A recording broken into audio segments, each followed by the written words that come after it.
Oh. Camera's frozen. Can everyone hear me? Excellent. Yay, go OBS. Hang on. Dead camera. Great.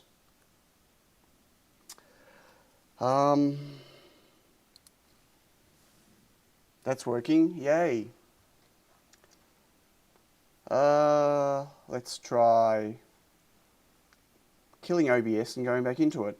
Yep, you can hear me. I'm also getting dropped frames. Oh, I told you, it'd be bad. Adam Bryant says it's dead, Jim.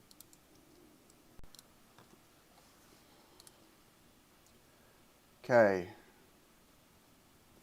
Are we back?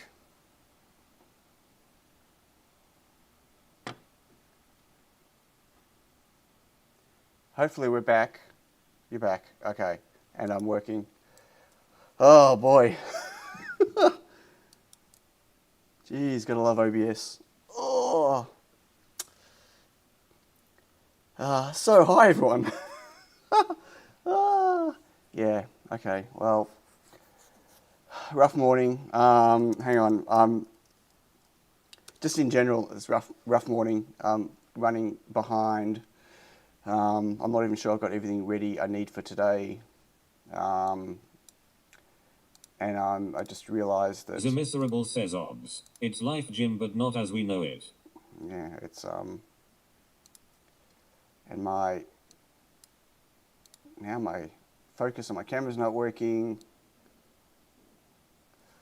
For my logo... Okay. We should start again. How about we just do this tomorrow? Actually, no, let's not do it tomorrow. But, yeah, that's... Alan Madsen says breaker. Yeah, I'm here. All good. So, cheers everyone. Let's pretend all that never happened. Can everyone hear me okay, by the way? I'm not using my lapel mic because I'm going to be moving up and down the desk today. So, I figured I should use it. God, look how bright that is. The Miserable says can't do tomorrow because of Butterlooney. That's very true. Can't do tomorrow. I was joking. It was, you know what? I wasn't even going to stream today. Again, as usual, I've been just busy and distracted on other stuff, and it was a last-minute decision to build some NANOS3s. Excuse me. The problem with building my NANOS3s is this is not the final revision. It was the final revision, but now with the antenna issue. Super chat! Super chat! God, that's loud. Thanks, Jack McMack. I'm going to turn that down. That's really loud. Now, because I have to change the antenna, there's going to be another revision. So, and I have some news about that. I've been chatting with Ignian about that. But first, let's go through the chat and say hi to folks. Okay, let's see if I can do this morning. Mr. England, good morning. Life is about timing. No meetings for 3 hours. Oh, cool. World Cup on TV. Isn't the World Cup finished? Wait, what? I thought that was finished. Anyway, Adam, good morning. Antonio, hello. Yumbo Prime. Sucking biscuits and coffee. Oh, yum. Dutch Taurus, hello. Adam, did I say Adam Bryan? I did, Adam. Oh, my God. I'm losing my mind already. Alan, hello. Good morning. Crazy Roops, hi. Sergeant Bond, hello. Andy Mouse, hello. Mark Olson says Sweet. World Cup finished a long time ago for you Aussies. For us The Aussies, Miserable yes. says click like. Yes, it did finish for us Aussies a long time ago. We did pretty well. It's the best we've ever done in the World Cup. So, you know, there you go. Beata, hello, good morning. Rota, hello, Rota. Life in Cycling, hello. Bruce, hi. Bruce is here on time for a change. He's not driving. Andy Day, hello. Christopher, hi. Kevon, how you doing, mate? Henrik, hi. Graham, hello. Intimate Tech, or Quindor, hello, Quindor. I missed your stream the other day. I had it scheduled to watch, and I have no idea what happened. And then I went to watch it, and you'd finished 23 minutes earlier. So, yeah, sorry about that. Who am I? Mark, good morning. Okay, I'm going cross-eyed. Jackie McMack, hello. Chris Giorgio, Hi, Chris. How you doing? X-Micron. Michael. Hello, Michael. Reed. Hello, Reed. Ryan D. Sid. Hello. It jumped, so I don't know if I missed people or not, but I'm just quickly looking back. If I did, I apologise. Have to reselect it. No, I did that. I tried deselecting it, reselecting it. I tried turning it off, turning it back on. It didn't work. I probably just need to give my Mac a nice kick in the backside. Okay, so... Hi, everyone. I'm just completely rattled now. Completely rattled. Let's see how long the logo works for, and the chat works this week. As in, we'll see how long it works for. Did I give it a technical tap? I gave it a stern talking to. I gave it a, look, camera, what the hell are you doing? You wrecking my stream. I got a new toy, everyone. It was pretty cheap. Trying to... access now. What?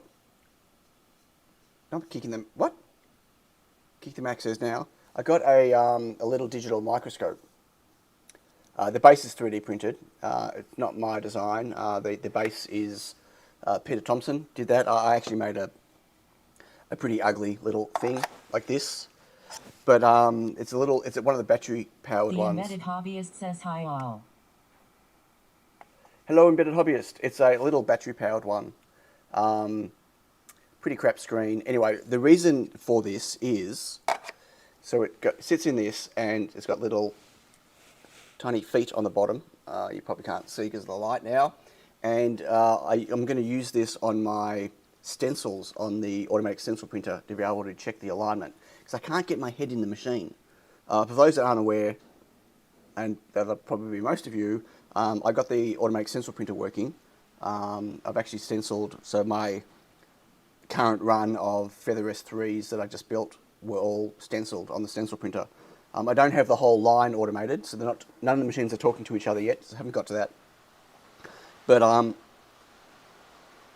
it's going to be really loud rain this morning. Oh, it's coming in sheets. Anyway, so the problem with the machine is the stencil's fixed, and the squeegee head is in the way, and you can't really check the alignment. So I saw so Peter, he's got a product company here in Melbourne. He designs his own products, and they do all the electronics and the manufacturing and the prototyping and the everything. He does some amazing stuff. He's got really, really cool toys. Anyway, he's got a semi-automatic stencil printer, and he uses one of these to check. It's pretty cool. I'm not going to rave home about it's not the world's best microscope, but it's definitely good enough to be able to stick it on the stencil and check the alignment without smacking my head in the machine. So it was $99. I could have got cheaper, but I needed battery. I didn't want to have a cable hanging around, so it had to be a rechargeable one. And it works quite well. It arrived yesterday, so I just printed the case and checked it this morning. So, repair by impact. Repair by throwing it off the edge of the mezzanine. It's either going to work after that or it's going to be dead. Same, right? Maybe not. Has my chat died again? Maybe it hasn't. I don't know. Wow, my concurrent view has just dropped massively. Is there something wrong with YouTube? I don't know. I don't know if it's what. Well, you're here? Okay. Weird. My YouTube interface is just being silly. Okay, hey, Alex. Blame YouTube. Blame YouTube for everything. So, Alan Madsen says it's fine her in DK. Oh, hey, Ian. Hello. Many things wrong. There are many things wrong with YouTube, yes. But, some of it could be me. Most of it's probably me. So, a bit more on the antenna stuff. Ian got back to me. They said, look, hold off, don't do anything yet. We're going to see if there is a drop-in replacement we can provide you, or they wanted to find out exactly what the deal was with the antenna I'm currently using. It took a couple of days. They got back to me last night and basically said, look, sorry, there is no drop-in replacement. You are going to have to change your design, and and the actual manufacturing of the antennas, the white antennas, it's not like I can still get, the manufacturing stopped like 3 weeks ago. There will be no more white antennas made. Hey Marius, hey Pro Engineer. So I do have to change over to antennas for any boards that I want to go through certification with. And the NANOS3 is going to be the main one that's going to need to go through certification if I really go into production of it. So it is going to require a change of antenna. The good news is I can standardize on one of the new ones. We were speaking last week about that antenna that they had it was for the Wi-Fi 6E, and I thought it was strange that they hadn't mentioned that to me as an option to put on one of my boards as a replacement. Well, I know now why. I actually bought some, and I tried one on a board, and they don't work. So the board works with my previous antenna. So that was the board I did. Worked with the previous antenna, works with no antenna. Does not work with one of these antennas. So whatever it is about the antenna, that's why they don't list it as Wi-Fi and Bluetooth and whatever else. Whatever it is about the antenna, it does not work. It's only designed for Wi-Fi 6E. I don't even know what the difference is between the standards anymore. I gave up at Wi-Fi 5. But yeah, so I'm going to have to use one of the other ones, which I've got here. Like I bought 100 of each of the type of antennas. Now, what's interesting about the Duo antenna, let me just grab, not that you can really see it. Which one's a Duo? That's the Nano. I'm probably not going to use the Nano, which is a super small one. Profile it and see. What am I profiling? The antenna's not designed to work with my board, like with the chip. But I couldn't understand why, so I tried it, and it doesn't work. So there you go. It's not like it is supposed to work and there's something wrong. It's not designed for it. Hey, Dave Paul Jones. That's an interesting reel these antennas are coming on. I don't know why they sent them to me on a reel. I didn't ask for a digi-reel. Didn't pay for a digi-reel. But they digi-reeled them. Wow. Okay. Makes them kind of... Oh. I love how they digi-reel them, but they're just stucky tape in the middle.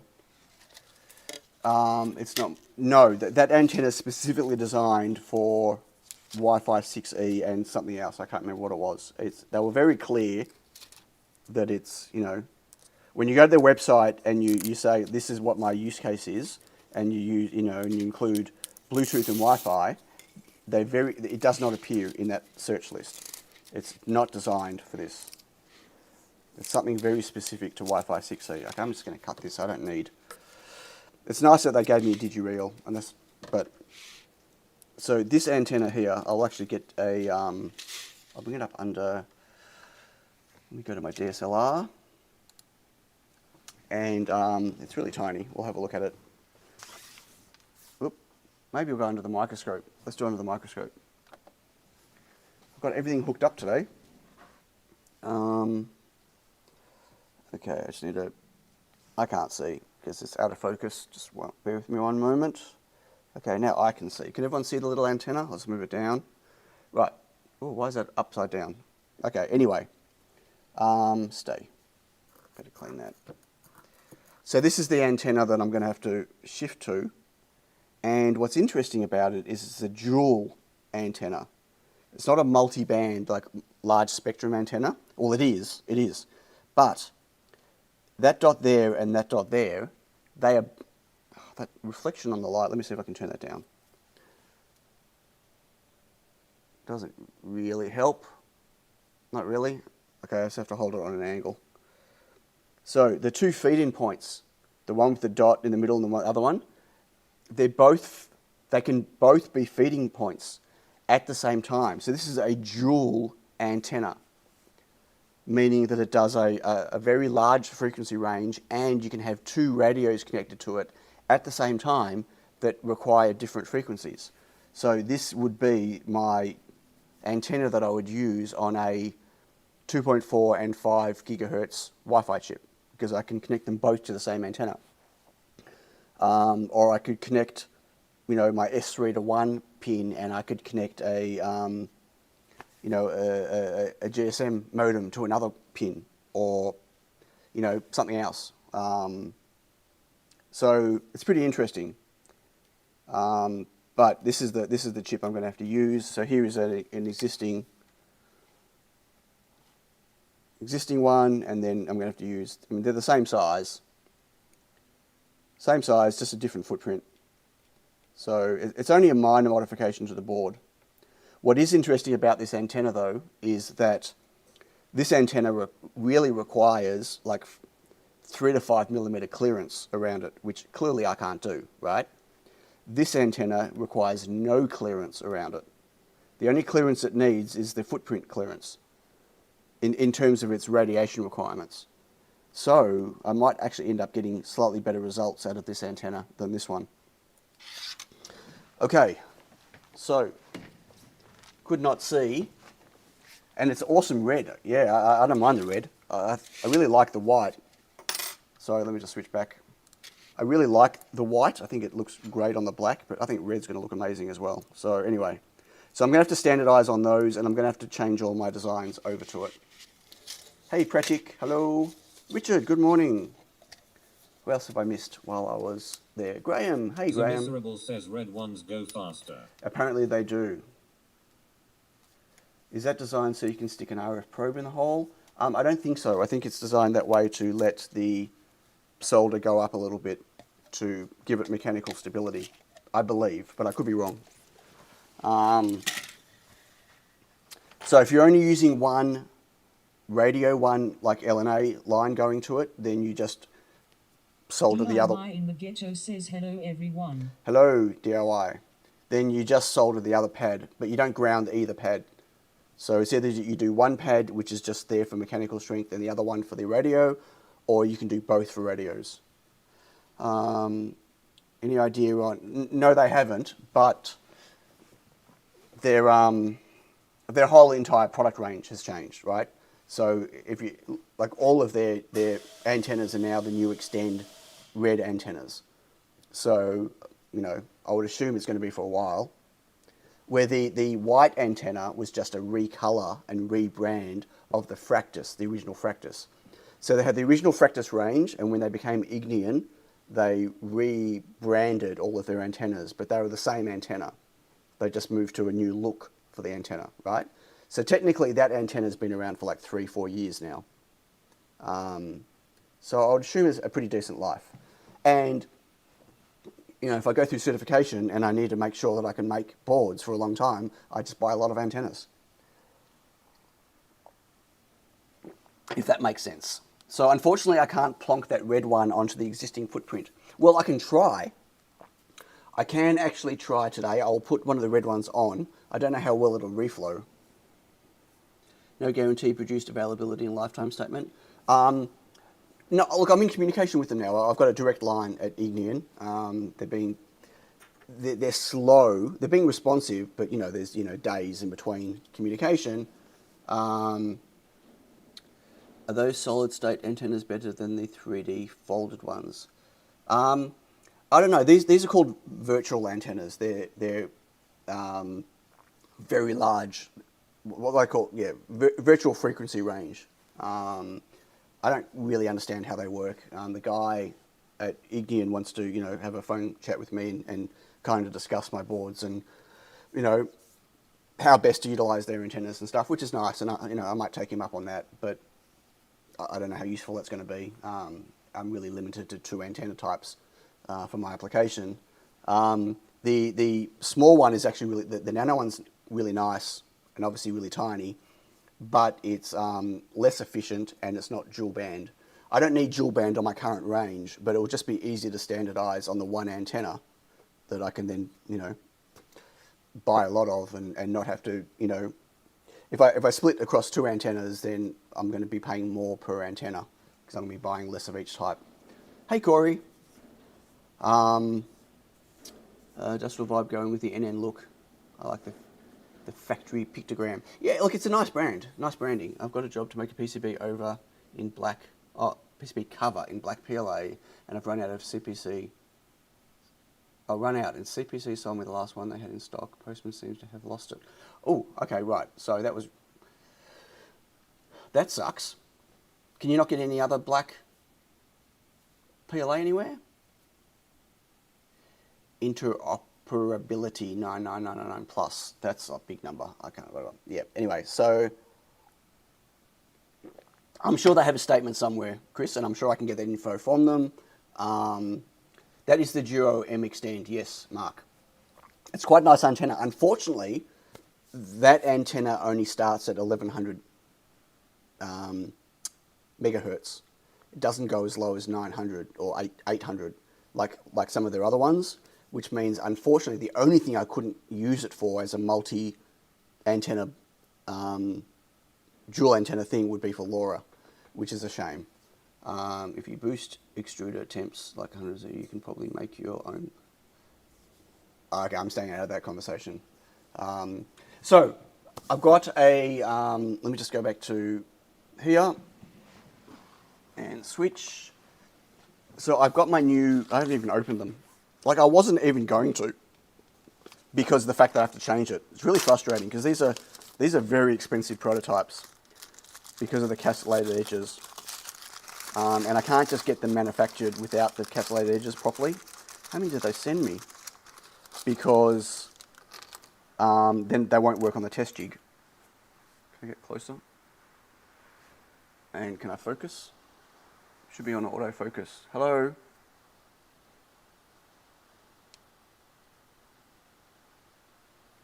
It's focusing on the one and behind. There we go. How funny was that? Except not enough light. I need more light. Oh my god, I'm blind looking at this light. How can I mount that? I have a light bar, like an LED light bar behind over that way, but I haven't worked out how to mount it yet, and it's right in my face, and it's making me blind. I need something that I can put it on at least. Maybe a box for now.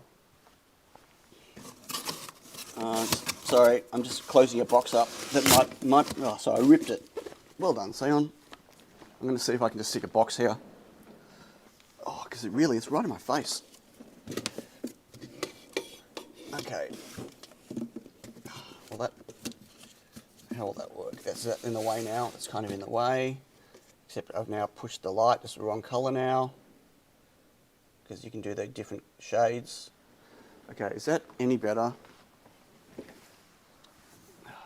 Not really. Maybe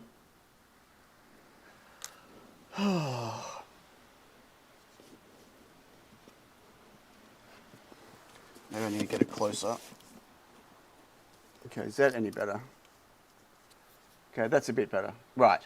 So anyway, here's my Nano board. Castellations on 3 sides, which makes them really expensive to make. It's about 110 US dollars for boards and a stencil every time I want to prototype this board. And I thought this was the final revision, but it's going to need a change. But as you can see, the pads for the antenna for the previous one are here, and they're really large. And the other one, they're small boxes on different sides. And so I'm pretty sure if I put the red antenna on here, it's going to skew around, but it might still work. Because of the large pad, it's probably going to wreck the performance of the antenna, but I still might be able to get it on. So these were my final ones that I were going to match, but now I'm going to have to get another revision done. That also looks too thick. Is that 0.8?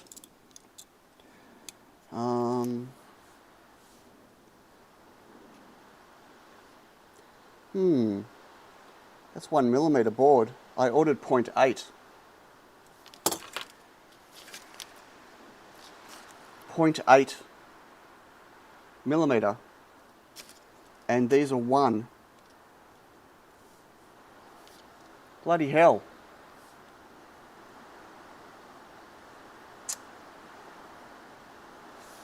Oh, why do they do that? Yeah, JLC, PCB. Excellent. So I wonder if this is even going to fit in here. I haven't even set up my stencil yet. Yeah, that's sticking up. Though idiots. Oh. How do they get that wrong? Bloody hell. Look.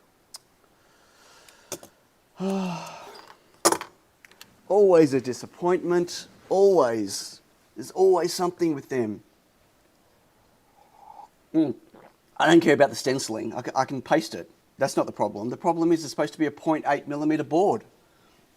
So that means I don't know if the stack up's going to be right. Like all my calculations were based on a 0.8mm board.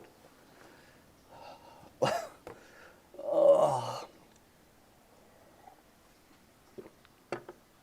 I'm going to, you know what? I'm going to tell them I want my money back on these because that's wrong. And then I'll use that to make my new design. I have 10.10 on each side of mask. No, because if I take a 1mm board, right, like my, tiny Pico, and I measure that, oops, and that's, 1mm. Just take a normal board. What else? Here's my tiny S3, my final prototype. I've got it in production now, and give or take,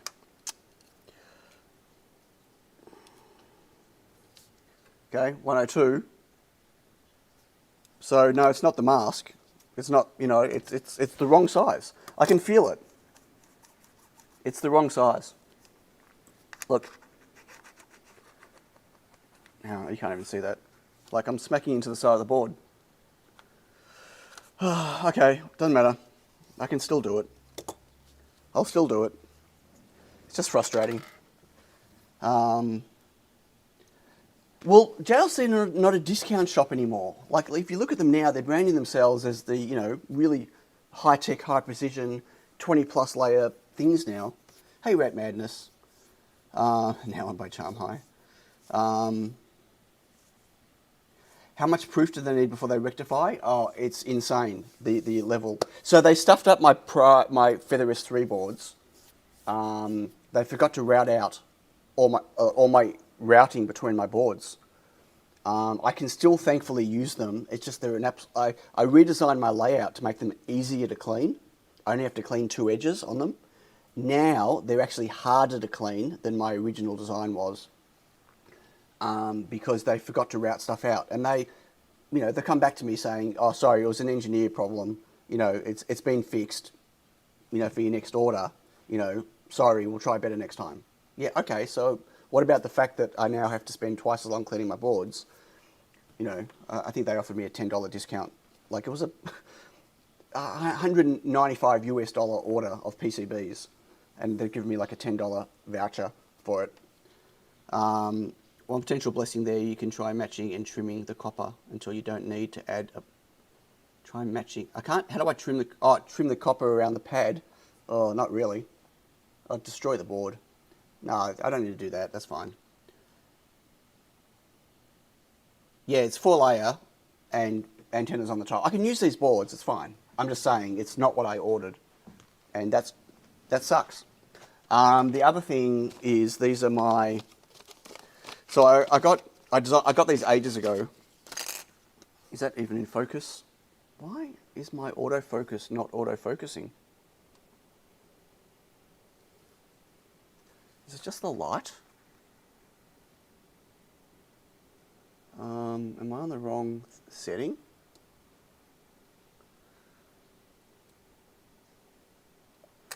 What is going on with my camera?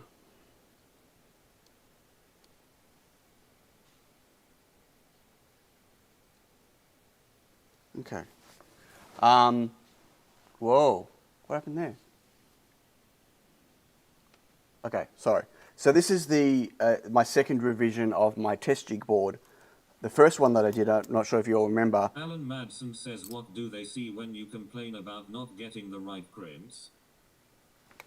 What? What do they say? See? What do you... what do they see? Oh, what do they say? Oh, they argue back most of the time. And they take like a week or 2 weeks of piss fighting around before they finally... They kind of... They hope that you'll just give up and not care. But like, as I said, this is like $110, $115 US, not including shipping, of PCBs. And I want what I ordered because, you know, there's supposed to be my thing. Anyway, so the previous version didn't fit properly. It was too tight. So I made a new version of this that expanded things out. But I forgot to order a stencil for it. And then it turned out that I had to redesign this anyway. So I've also got a stencil. So I'm going to build one of these today as well.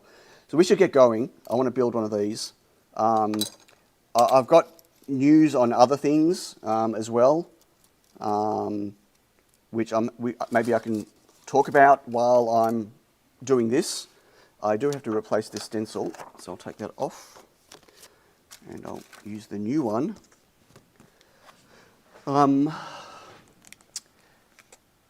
Yeah, I don't know. No, I don't know what the auto... I must have changed something and I've wrecked the autofocus. I don't know. One potential blizzard. No, just do it on the board.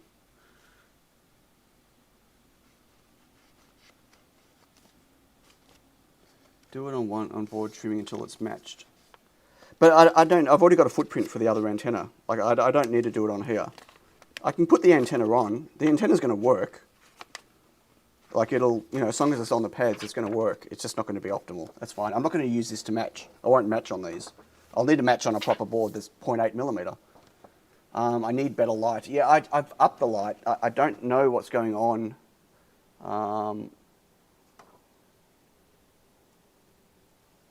What's going on here?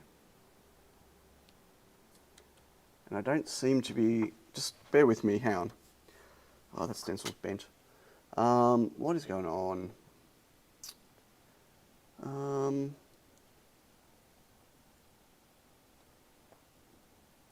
Let me play with the ISO. Okay, is that better? I think that's better. Okay, what way? That way. So the stencils come bent here and bent here. Need to get some tape. Where's my tape? Oh, I can use my microscope to do this now. My new microscope. I can't see the chat. I need to move the chat, but I'm still not going to be able to see the chat because it's facing the wrong way. Okay, put some tape down. Let's see if this works. This will be a good test. Although you probably won't be able to see what's on the screen, but I will. Ooh, that's pretty good. I like it.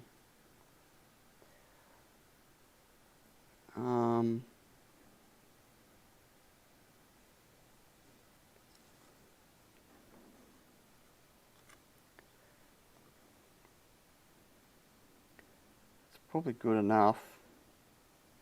Okay, good enough for this.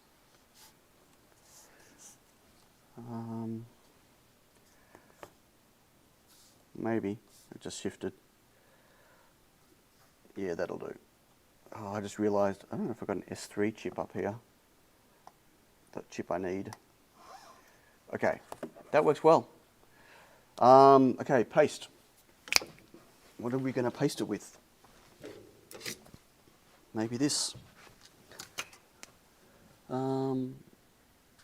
Good enough for the girls to go out with. Hello, Chusum. Well, you can't really see my... Oh, well, in a minute. I'll paste this up and then I'll move over to the microscope when I assemble. Is that okay? So mix the paste, and you'll get assembly and reflow view through the microscope. Hopefully. I say hopefully. You know, I don't know. It's not like my technology is working awesomely at the moment. Every stream, there's something new going wrong. Okay. Should wipe that down now before I forget. Otherwise I'm going to end up with paste all over my hands. Hey, the pinout's the same as the time. Yeah, the I/O numbers are different, but the layout is a drop-in replacement. Yes. How much RAM? Well, there's no ROM. What do you mean? Flash and PS RAM? There's 8 megabytes of flash and 8 megabytes of PS RAM instead of 4 and 4 on the Tiny Pico Nano. So the whole idea of this was it's a drop-in replacement.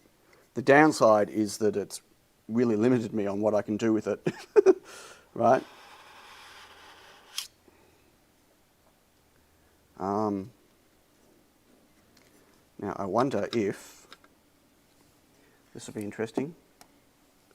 I'm going to have a look at the pasting. Wow, that's pretty cool. Okay, I mean you can't really see anything on my screen here. That's the problem, but still gadget works well. I should have done that a long time ago. This is,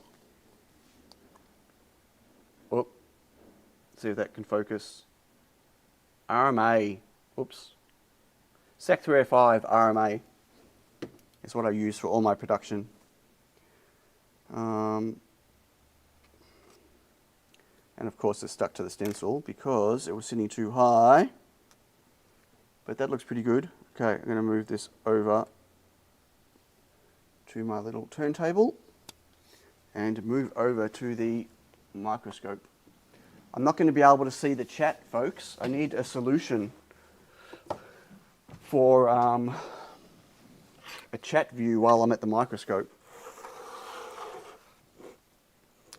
Okay, this is upside down. Let me choose a different camera view. Hang on. Okay, that should be the right way up. Yes, I need to focus it, and I will. Oh, okay.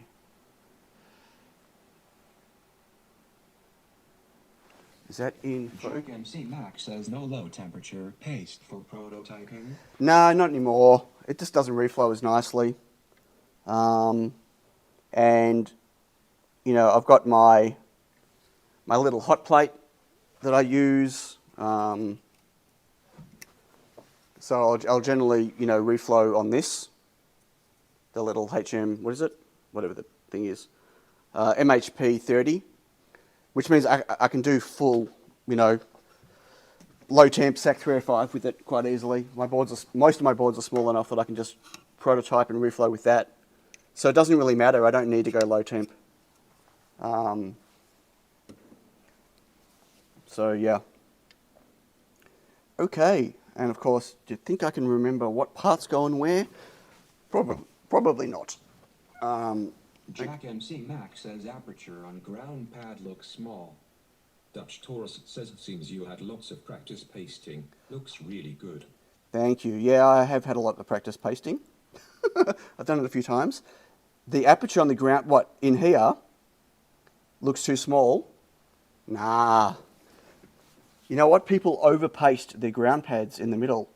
And then what happens is the QFN sits too high. And then you get contact issues around some of the pads. And on a lot of boards, like if you reflow them and you like push down on the QFN, all the paste splits out the side. So no, that's the way I do my land pattern for all of them. And it's good. I'm happy with it. Yeah, that's spot on pasting, actually. That's pretty impressive even for me. Okay, let's start populating. I might have to go and refer back to my design. I also can't get all of this in the camera view at once, unfortunately. So I'll try to remember to move it around. So this is quite a different layout to the Nano, Tiny Pico Nano. Also, like, tweezers are bent. I'm not sure if you can see. You can see the tip of my tweezers? They've been wrecked. Not by me, unfortunately. I've been meaning to order another set. I had a spare pair, and I can't find them. I lost them in the move, so I need to buy some new tweezers. I keep forgetting. I'm just taking some parts out. So, so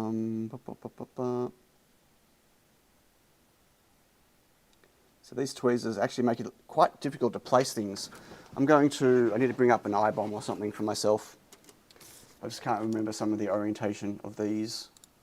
So just bear with me a moment, please. Open project. My coffee's going cold. Homemade pizza, life is nice. Yum. Those blue titanium tweezers from AliExpress, man, I tell you, love them.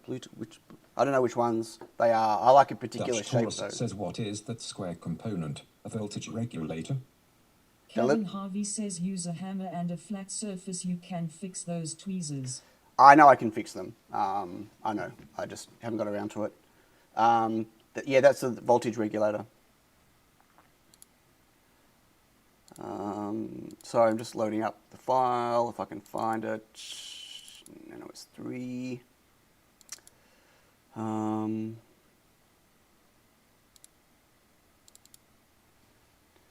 Save changes to that, yes.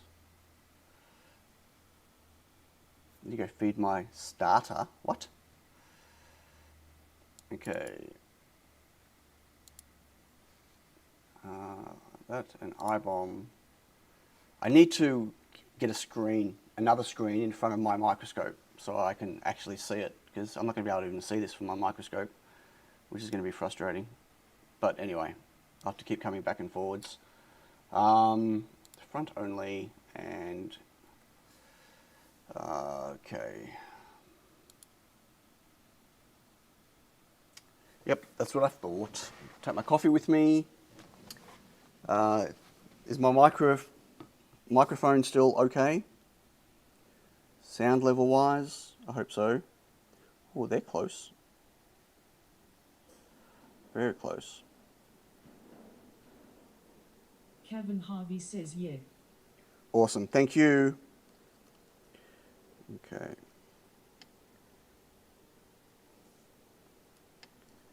And I still have that microscope shaking problem. I still don't have a good way of securing it and not having it wobble.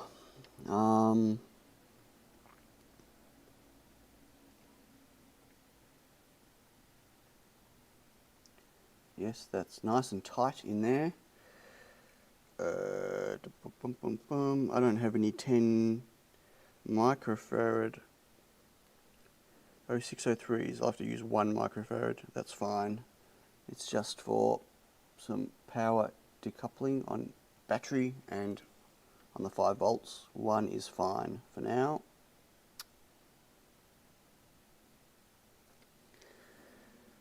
Okay, need to stick a little diode.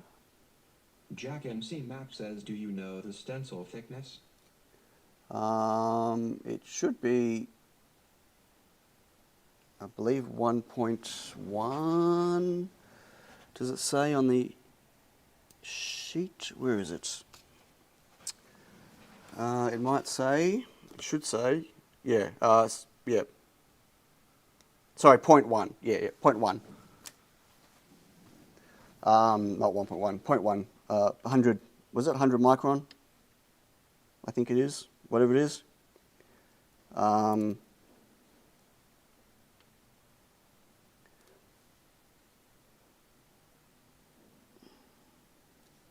I've actually got some, this is the PMIC, the battery management. I've actually got new battery management chips. I might move to for the Nano. It's smaller. I've got them here actually, but so I couldn't get more of these for a little while. I can now, and I've got a whole bunch now because all my boards use that same PMIC.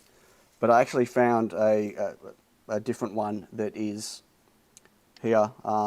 It's a little DFN package. So the package looks bigger comparatively, but the actual footprint area is slightly smaller. But I just don't know if it's worthwhile going to it. Because again, I like standardizing on all my parts across all my boards when I can. So splitting off to do 2 different PMICs increases my costs Folks, remember, I can't see the chat. The what management? PMIC, power management. Yeah, power management IC. Hey, Ray. Taurus says looks like pads for metal can shielding. Needed for certification? Yes. So my Nano, S3 Nano would have to go through certification. It would need a shield over it, an RF can over it. So I have pads for that. It's a custom layout, and I'd have to get a custom can designed, and that's a problem for future Xeon. I mean, it's definitely possible to do. The real cost in that will be in the tooling. But turn around. Yeah, it's definitely something. So this LED sits outside the can. Obviously, there's no point having an LED on the board that you can't see.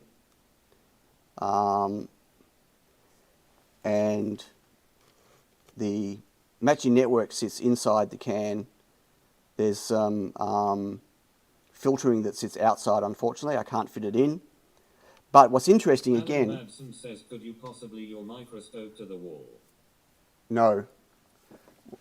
I can't. We've discussed this already. I can't. First, it's not a structural wall. And no. Sorry. So what's interesting about the antenna, in this case, is that because I don't need this much clearance, then I should be able to bring the can over further and get the filtering inside the can. So the RGB LED, this has got an RGB LED on it, where the Tiny Pico Nano doesn't. That's outside as well. Yeah, it's definitely going to be interesting. I don't know how well the can's going to work. You know, I don't even know if I've left enough clearance. Okay, I just threw a part across. Oh no, there it is. I don't know if I left enough clearance, if I've made the edges thick enough. You know, it's going to be a bit of a learning exercise. But my plan is to, well the plan for this version, which obviously isn't going to happen now, but for, like, I want to go into a short run production of these boards uncertified. You know, if people want to use them uncertified, that's fine. I don't have to go into certification before I release these. So, like, my Tiny Pico Nano is not certified. And that, you know, people use those all over the place.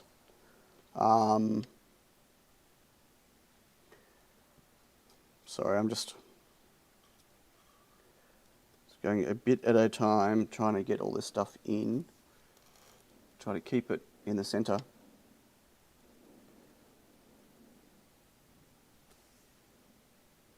Look, I don't even know if it makes any sense to go into production with these boards. I definitely don't know if it makes any sense to go down the certification route. The whole point of certifying these is so people can use them in their products easily, and so potentially more people will buy them. But the added cost of certifying is quite high, so it's going to push the price of the boards up a lot, which then could mean that no one's going to buy them. So, you know what I mean? It's a kind of a chicken and an egg issue. Can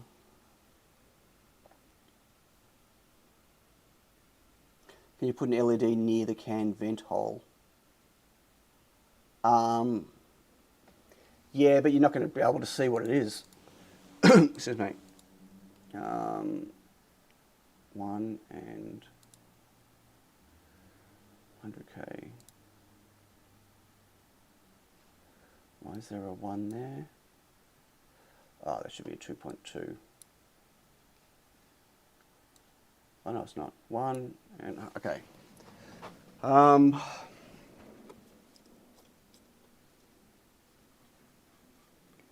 Yeah, I don't really want to obscure the LED.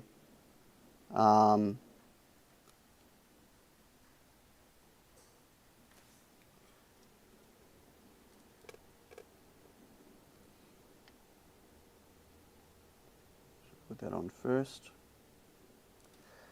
Okay, got a whole bunch of decoupling to put on. Go there. Like I might also have components too close to the can. I don't know.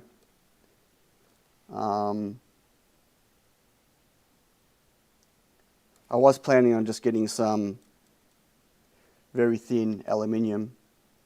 I know you can't really solder it, but get some thin aluminium to put down, like, and kind of, you know, make the shape. Cut little tabs and little holes and just put it on and kind of see how it works. 1,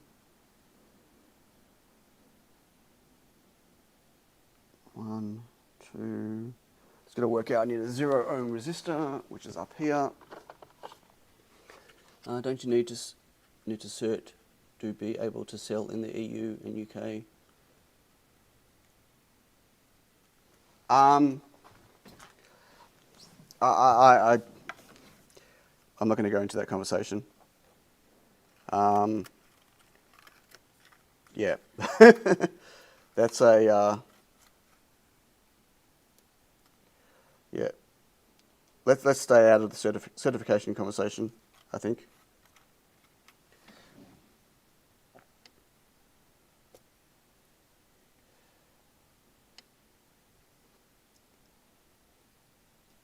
There are lots of rules around certification, and people that do have to, like people that can buy anyway, and people that can't buy anyway, and blah blah blah. So Miserable says, la la la, I didn't see that.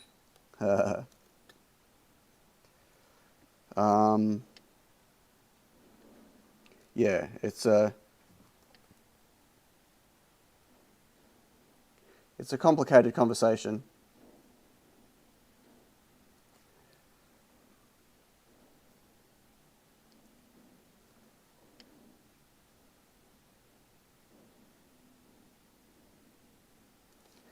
Okay, and I need another one up there. Lots of decoupling.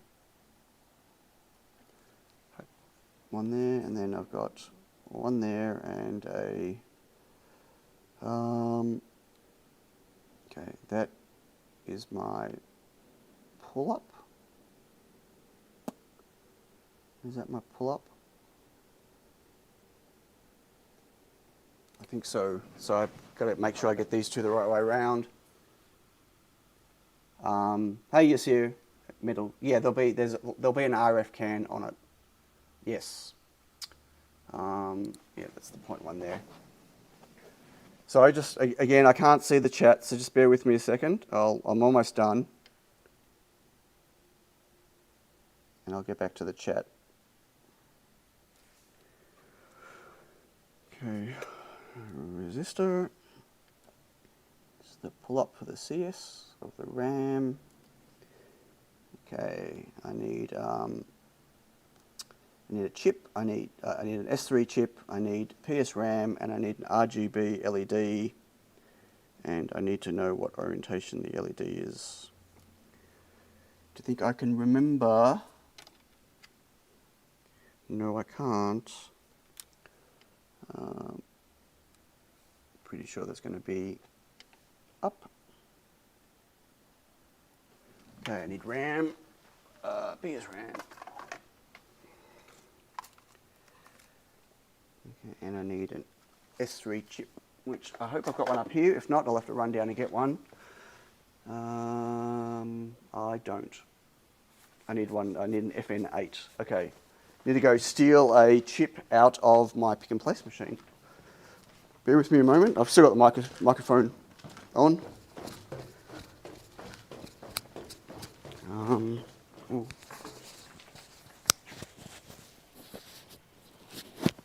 Hang on, my microphone's about to fall off my t-shirt. Okay, that's better.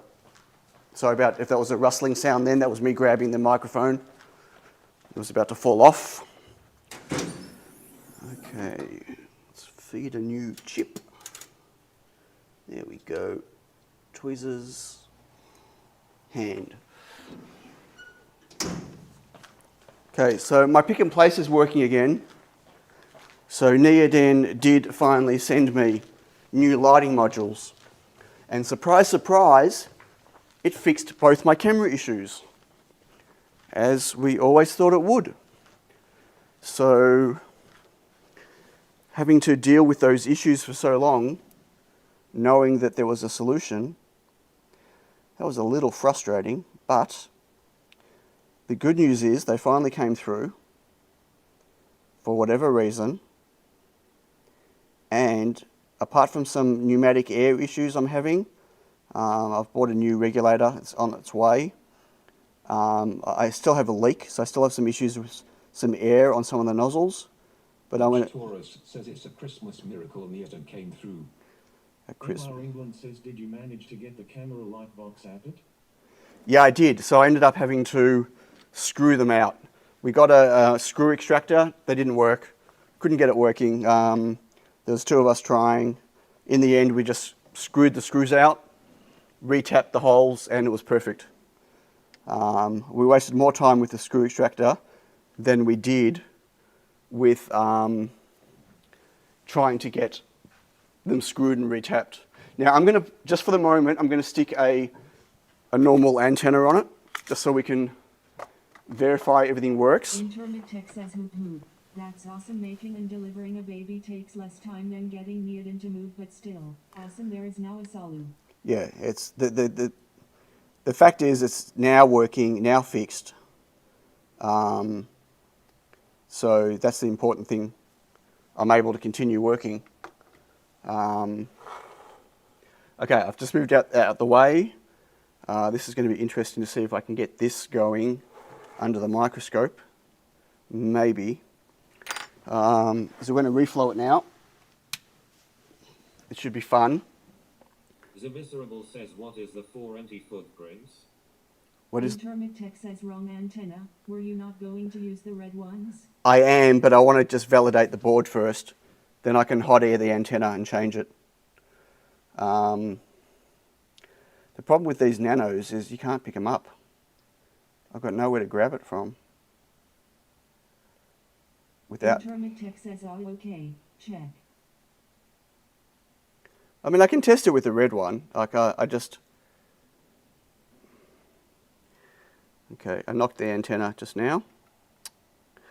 That's annoying. I will focus this for you. Hopefully that's in focus. Let me just get the antenna. Wow, it's not in focus for me. 1 second. So I knocked the antenna, picking that board up. There's nowhere to grab it from, which is annoying. Okay, let me get it on and let me get it kind of centered. I can't get the whole board in view, I'm sorry, but you'll get to see it reflow. Alexa, turn on Save My Life. Kevin Harvey says, what is the 3D print around the hot plate? It's just a support for larger boards to be able to hold them up. Okay. So if it goes, you can see that the paste is going to be. MC Max says, oh, the joy of a board fitting on the small hot plate. Whoop, there it goes. Says between chip and antenna is 3 anti-footprints. Yep, that's for matching network. Look at that. Beautiful.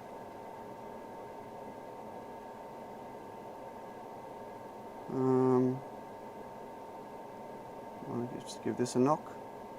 Kevin Harvey says, does the hot plate not melt the printed support? No, it's not touching the hot plate. It's lower. It's surrounding it. Okay. Let's turn that off.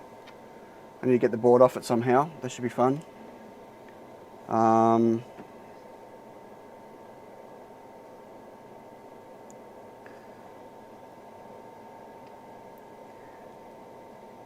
Kevin Harvey says, do you have the model for that support? I could definitely use that. It's designed by Timon. I'll show it to you once the thing cools down. So it's, let me just come over here and switch.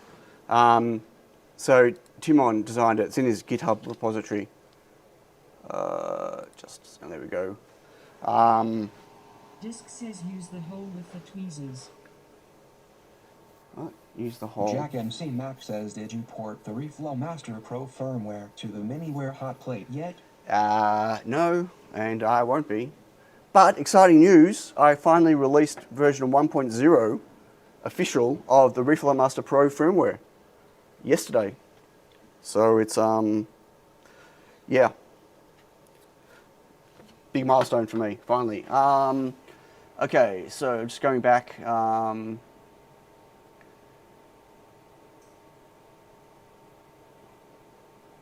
okay, wait, there was something, hello Loki, when producing it, do you reflow the board without the can first, then test and reflow with? Yeah, that's going to be interesting. I don't know. I mean, obviously, I can't see the insides if I put the can on first. I don't really want to have to go through a double reflow on the boards. You know, on a normal manufacturing scenario where you had really awesome equipment that was 100% reliable, you'd just manufacture the whole thing at once and you'd be confident that things would be reflowed properly and work.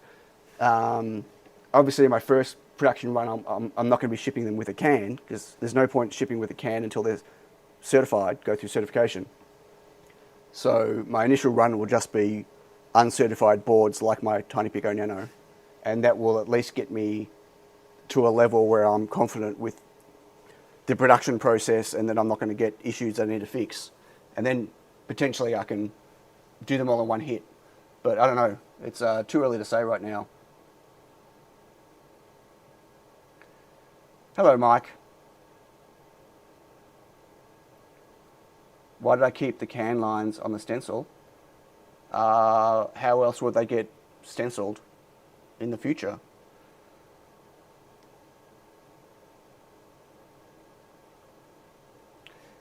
Well, debugging with the can is fine as long as you're not debugging, you know, bad reflow. I also don't know what would happen reflowing the parts with the can on compared to off, like in terms of will they reflow properly? I don't know. Like I've never done anything like this before. It'll be a learning experience.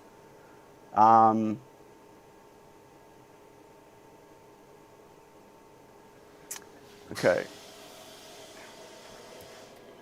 So, okay, let's have a look under the microscope again.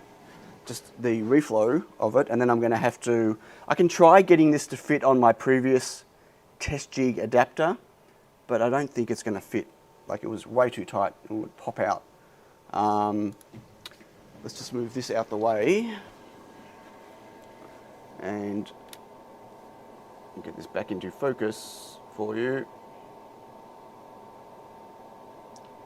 I can't see if that's in focus or not. I think it is because the view is too far away, but okay, so nice and shiny. That reflow worked quite well. Oh, no I didn't. I was going to say I left a component off, but that's for the can. So as you can see, I've got a lot of gaps around the board for the can for air circulation. You know, that long section here there'll be a raised open and raised open. It's not normally what you do for a can, but I've got way too many components under here. I need to worry about heat. It's not like it's just an S3 chip and a couple of passives and a crystal. You know, the can's also going to have to sit a little bit higher than normal because of the PS RAM and to give it enough airflow. But yeah, that board is way too thick. What a pain in the backside that is. Okay, so the question is, Alexa, turn off Save My Life. Do I try to get it working with the other adapter, or do I just build a new adapter? I don't even know where the other adapter is, actually. That'll be interesting. I don't know if I can find that. The Miserable says, will you use a transfer pad between S32 and CAN? A transfer pad? What do you mean? What? Oh, no, you don't do that. It's not a heatsink. It's an RF can. It's for shielding emissions, not for keeping it cool.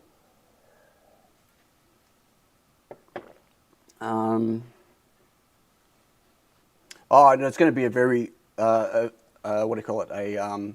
Wait, where's my thing gone? I've lost my. The Miserable says, can it not do both? Well, no. Like, who's going to sit there and stick that on? And it's going to be sitting too high off it.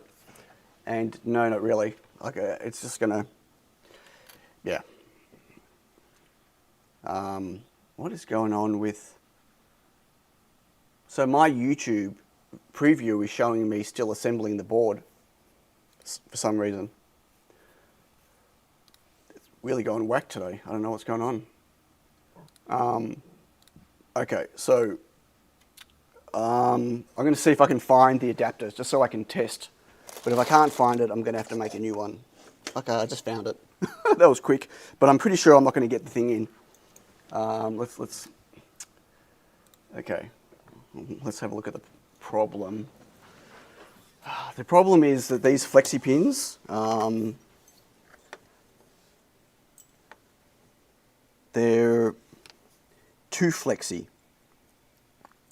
So the original ones I was using they're much stronger and firmer than these. These are really, really flexible. And the problem with really, really flexible is that they don't hold. Like, see that? Like it pops right out again. Which is why I've redesigned it and hopefully given it a bit more space so they don't have to flex as much. Because I can't get this in and hold like it's in, and then it just pops back out again.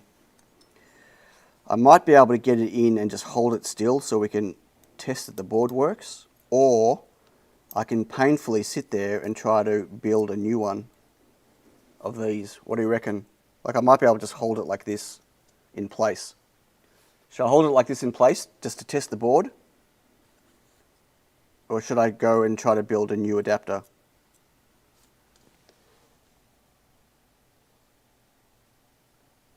Everything's working fine. Don't say that.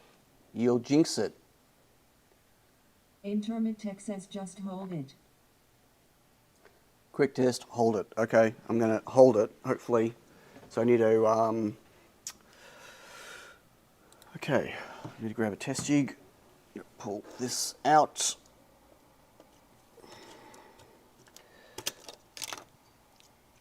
Except I'm going to have to use my computer with one hand. Okay, I'm holding it with my finger. Where's my test jig? Won't work. Pin 1 is not aligned. What? Pin 1 is what? Have I not put it in properly? I can't really see now. Right, you're right actually, it's not in properly. And that's part of the problem with this is... Okay, now it's in properly. Thank you for that, Pratik. Okay, I need to stop, go, and is it recognizing the, came out, damn. I mean, clearly I can't use this holder for production. Is that in? I think that's in. Okay, start. No 3 volt present, so it's not in.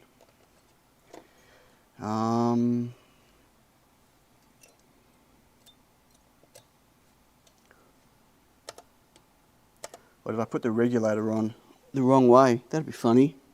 I don't think I did.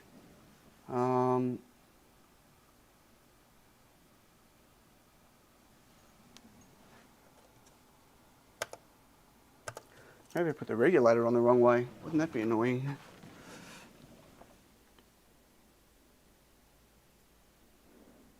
No, I didn't. Why is it not picking up? Voltage. I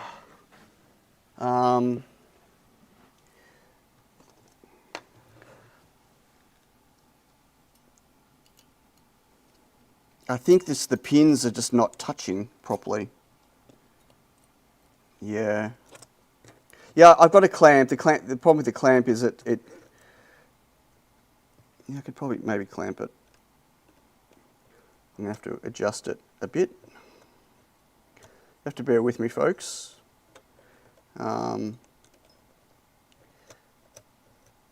Clamp's got to reach down pretty far, further than normal.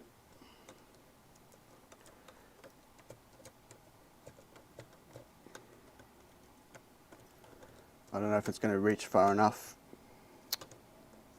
And I'm trying to do this while I'm holding the thing down with one hand, which is challenging, so it doesn't pop out. Is that going to stay? I don't know. So why isn't this recognizing 3 volts? Okay. Hey, Mr. Agony. Tiny clamp. Yeah, I'm right at the limit of my clamping ability here. But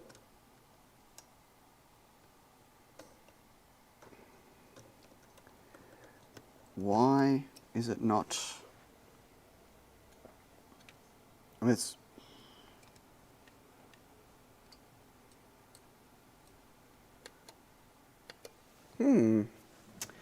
interesting.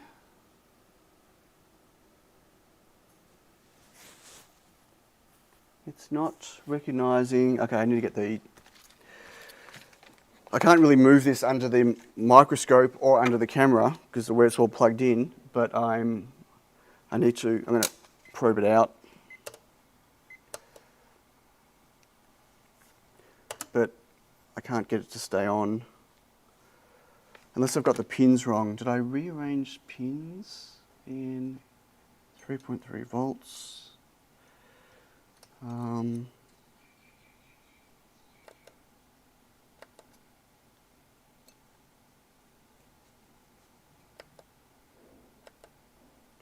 Interesting. Yeah, it's not. I don't think it's a diode.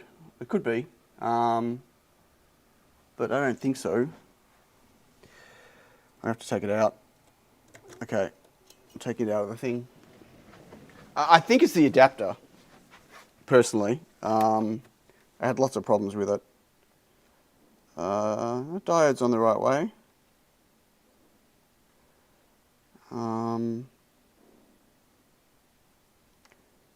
Unless that isn't reflowed properly, maybe.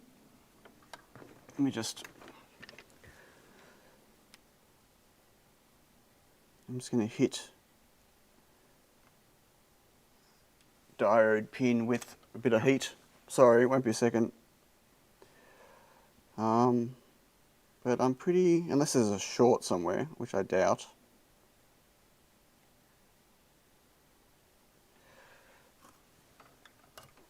This looks okay.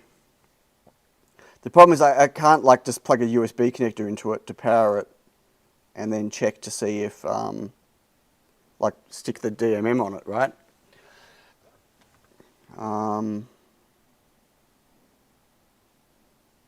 Okay, what I can do though is get my old one. So there's my old one. Oh, I dropped the new one. Okay, that's the new one. Old one, P2, P3. Okay, let me get the old one in and see if the old one works, and then I know that there's something wrong with my new one.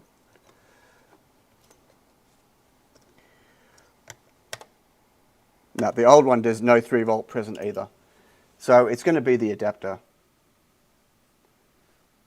So I need to build a new adapter. Okay, so let's build a new adapter. Except my coffee's cold, and who's going to come and bring me another coffee? Yeah, logo. The RGB values aren't working. There's something wrong with RGB. Sorry, I haven't had time to fix it. Put the coffee on the hot plate too late. And, okay, so I'm going to need a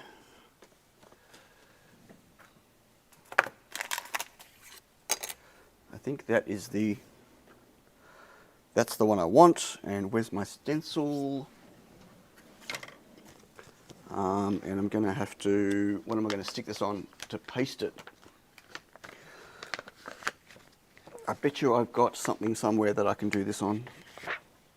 An old one. I wonder if this will work.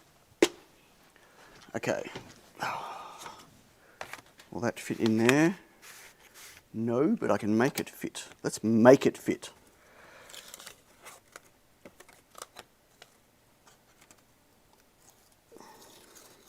Oh, good one.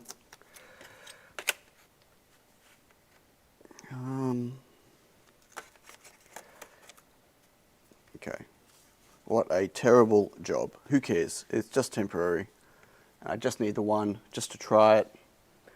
And the stencil is here. And I've got to go find all the parts for this thing. Okay, the tape is sticking up. That's not good. Wow, where are all the parts going to be? That should be fun. I can't find my blue tape, by the way, so I'm currently using green tape. Not that it really matters, but okay.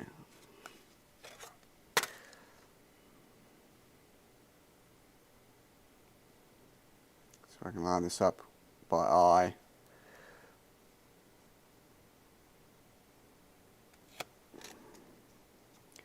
Yep. Oh, I moved it. You annoying thing.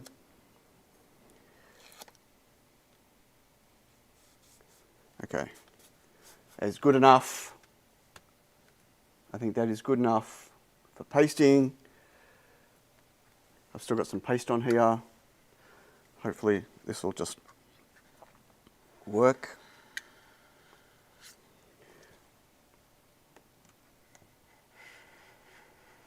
Okay, yay. Stay. Good dog. Woof.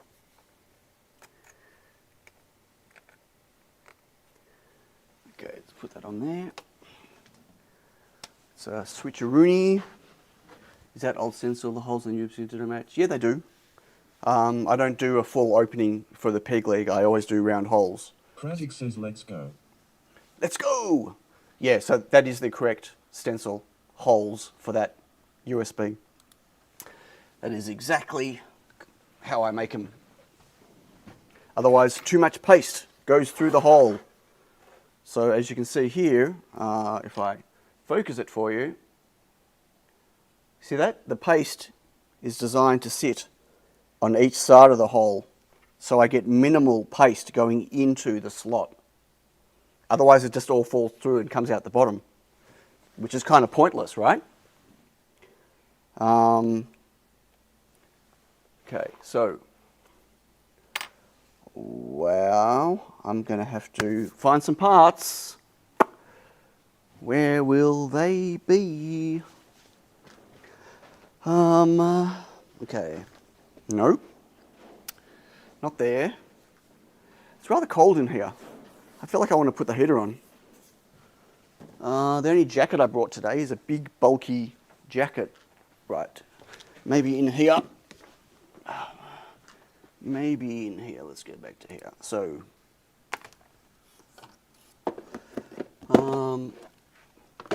thank you. It is a neat trick. Hello, Moss.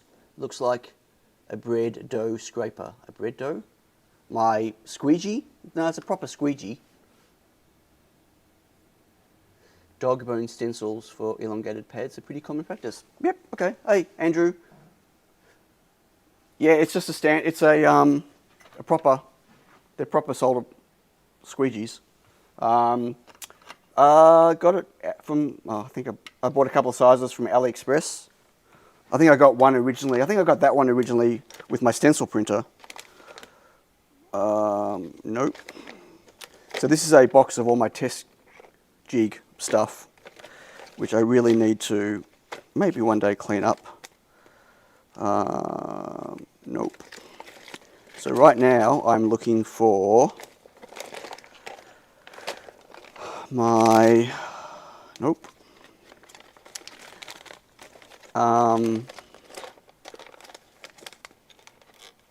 Here, my, which one's the ones at 128? Okay, right. Yeah, sorry, my little EEPROMs. So I need my little EEPROM. I think these are the right, are these the right ones? I got a few different types. I don't remember what size I was using. Right, must be this one. Okay, so EEPROM I need. I need LEDs, resistors, USB connector. Okay, that's the only thing I need from this box, I think, I hope.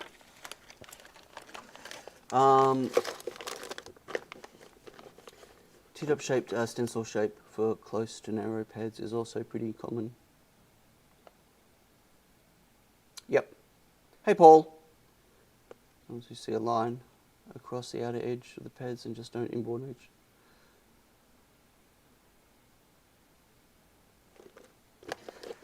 Yeah, you got to, well, it really depends. If you're just hand producing stuff or you're just making stuff for yourself, it doesn't really matter. But when you're going into production, the last thing you want to do is have all your solder paste falling through the holes, going into your pick and place machine or just going everywhere. It leaves a mess underneath the board, harder to clean. It can go through and go onto the mesh of the conveyor of your stencil, of your reflow oven. Hey Dutch Maker. Yeah, like almost all of my parts have not just refined footprints for manufacturing for me, but they've all got custom stencil openings. And I have a fight with JLC PCB all the time. I say to them explicitly on all of my stencil orders, only use my paste layer, do not change anything. And they still notoriously change stuff. Or they'll question my thing. They do it with my USB connector all the time. They send me a thing saying, look, I'm just checking, you said just use your paste layer, but your USB pads are wrong. Can we please change them back to what they're supposed to be? No, don't change them. They're like that because I want them like that, right? I said, my stencils are correct, just use my paste layer. Or they change the stencil opening on my QFNs and stuff.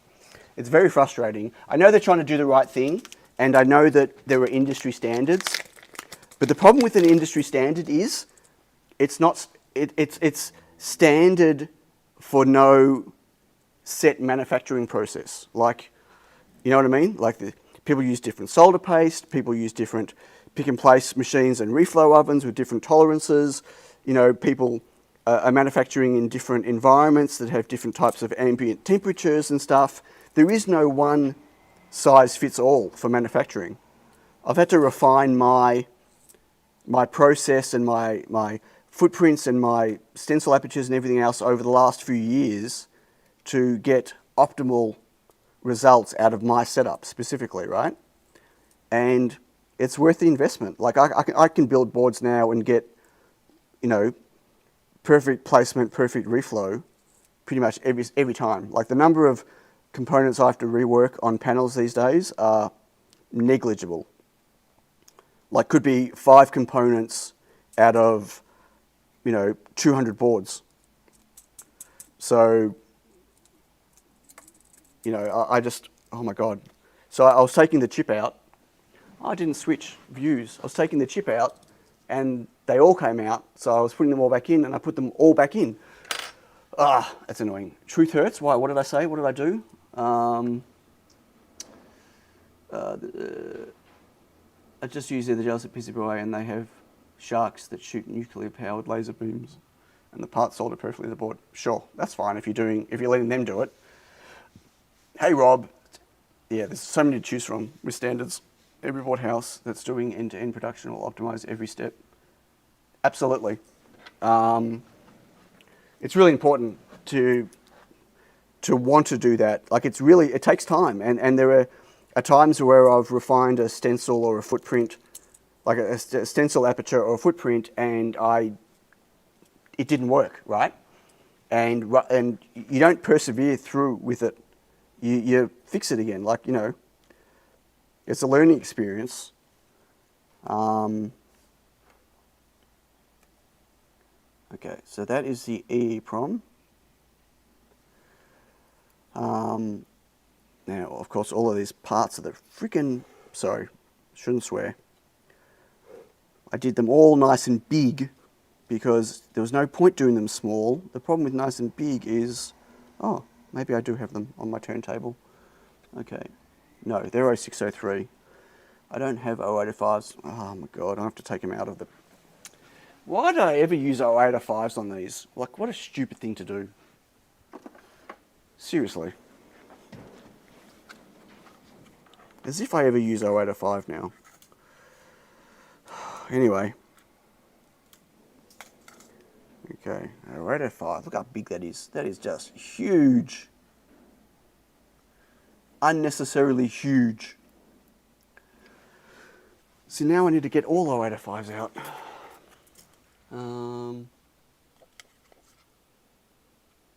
You always order at the Chinese website of JLC. Why? What difference does it make? Okay, so I need that. I need 2 of those, 3 of those, and I need a USB connector. By the way, this part's the easy part. It's going to be, doing all the hand soldering on this is going to be the biggest pain. So I need that. I need an LED. I wonder what color LED we're going to do, everybody. I know, pink. We're doing pink again. Always pink. Is Johnny around? I haven't seen Johnny. If Johnny's not here, we're not doing pink. Haven't standardized on multi-size, accepting footprints. On multi-size. Oh, well, because, yeah. These boards are never going to be pick and placed, right? So, like, they don't have to be, like, for anything that's in production, I standardize all my parts. But I've got UV. We can do a UV one. I just don't know what it's going to look like.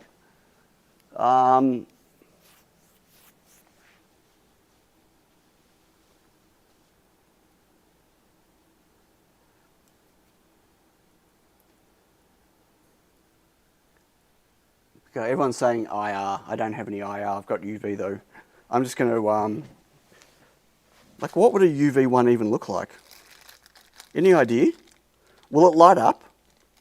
Like, will it go slightly purple? Or will it only be visible under a certain light? Any idea? Okay, I'm just getting a pink one out because it's already out. And that way Johnny can't come back later and just, you know, complain.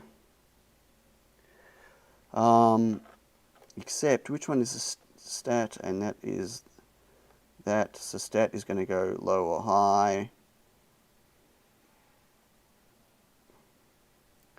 So that's got to go... Actually, I need 2 LEDs. Interesting. I'm actually going to need 2. So I'm going to put one here. The pink one's going to go here. And I need one for the stat pin. So I'll go blue. No, I'll go white actually. I'm going to go white. UV is visible. It'll make other things glow. It'll make all my radioactive gear glow. I'm going to go, I haven't done a white one in a while. Oh, jumped out. Caught it. Yay. Okay. Flip over. Okay, stat's going to go low. Pratic says blue FTW. Yeah, I love blue. It's my favourite colour, but I use blue a lot anyway, elsewhere. Okay, I need 5.1k resistors. Probably going to put 4 now because I don't know how much current the white LED is going to suck. God, look at that. Look at the size difference. 0402, 0805. Pretty funny. Can you all see? I hope so. 1, 2. I don't need the LEDs bright. 3, and I'm not checking the orientation of the resistors. If I'm triggering anyone, I apologize. Okay, USB connector and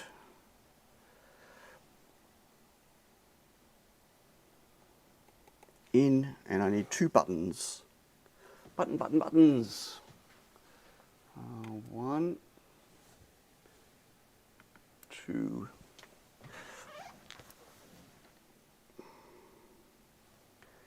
Okay, I stuck some buttons on here so I can force the board into different modes. Obviously my normal S3 boards have buttons on the boards, but there's no room on the Nano S3 for buttons. Okay, so that is all of the surface mount. So let's get that on the hot plate. This might be a bit harder to reflow, but it might be fine, because obviously can't all fit on the board at once. Turn on. Okay.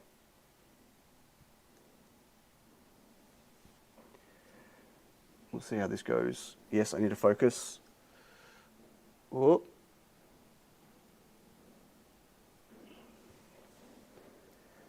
Alexa, turn on Save My Life. Okay. Any chat?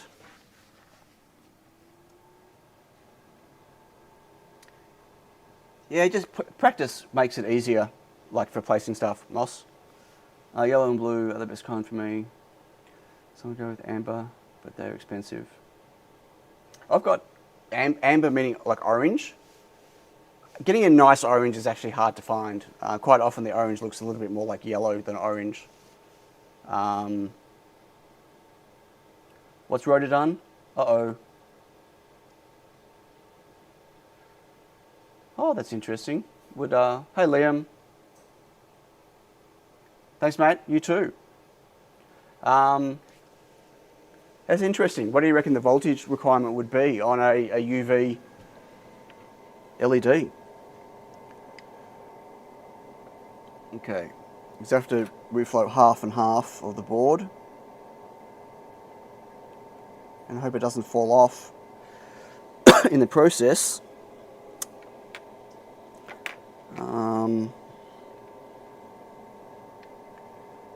And as you can see, look at JLC, they can't cut their slots straight. You see the angles of their slots? So frustrating. Anyway, you get what you pay for. You have to hold this down, or this is going to fall off. Okay, that's better. Okay, reflow, come on. Oh, stinky. Where's the fan?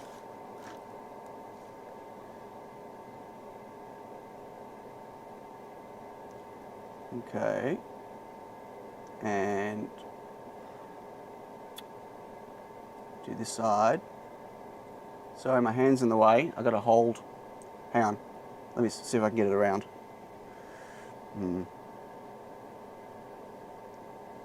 This is not ideal. Not an ideal way to reflow under a camera.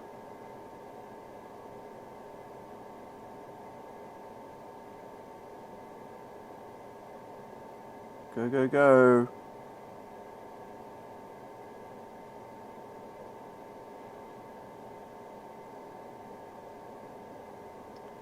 Come on, come on. Taking your sweet time. Okay, good. So, okay, I think that's okay. I'm going to take it off. Don't fall. I want to show you something under the microscope. Get that out of the way. It's nice and hot. It should cool down fairly quickly. I want to show you something. Show you why hot plates aren't a great idea for reflow, in general, right? Like, you know, It's fine for prototyping. Still a little bit warm, but I want to show you the problem that you get if you don't reflow with a proper, like a proper curve, I guess, right?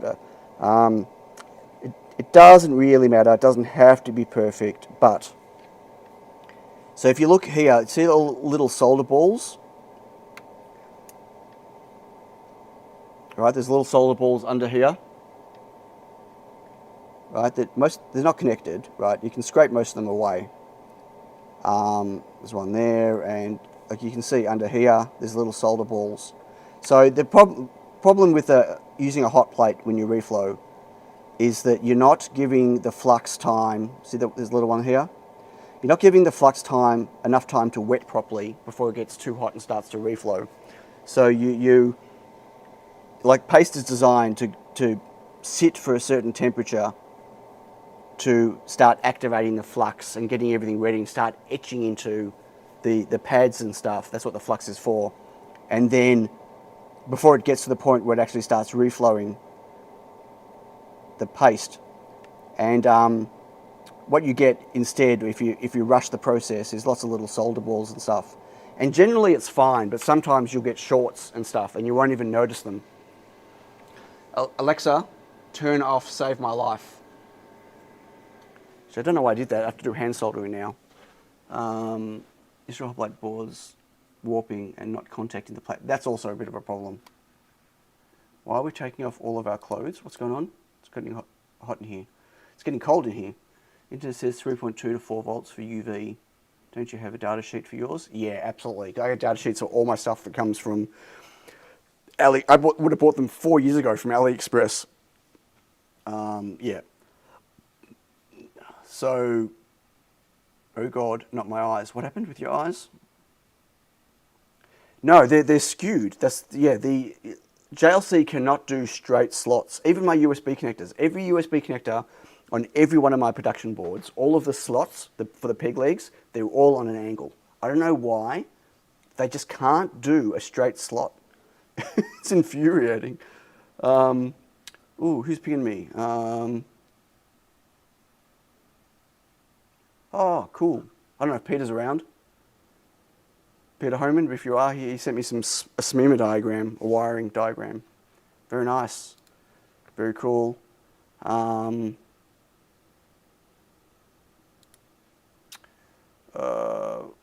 Cool, people upgrading their Reflow Master Pros to version 1. That's exciting. Okay, so I need to now do the hand soldering. Oh, this is going to be fun. So, I'm going to have to do the headers first, maybe. I don't know which order I'm going to want to do these. And I have an adapter. Where's my adapter? Somewhere I have my adapter.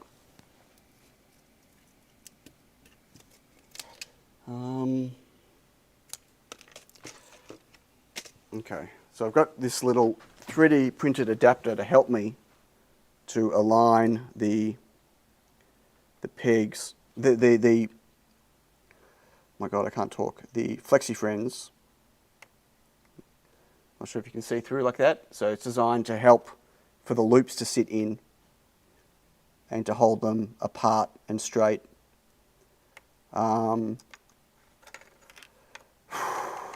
I think we should do headers first. Okay, so I need, let me get headers. What are they again? They 20 pin. Where are my 20 pin headers? Where are my headers in general? Jesus. Okay, up there. 12, 20. Where's my 20s? So I did not have any up there. Did I cut 40s in half? Maybe I did. Oh, it's been a while, folks.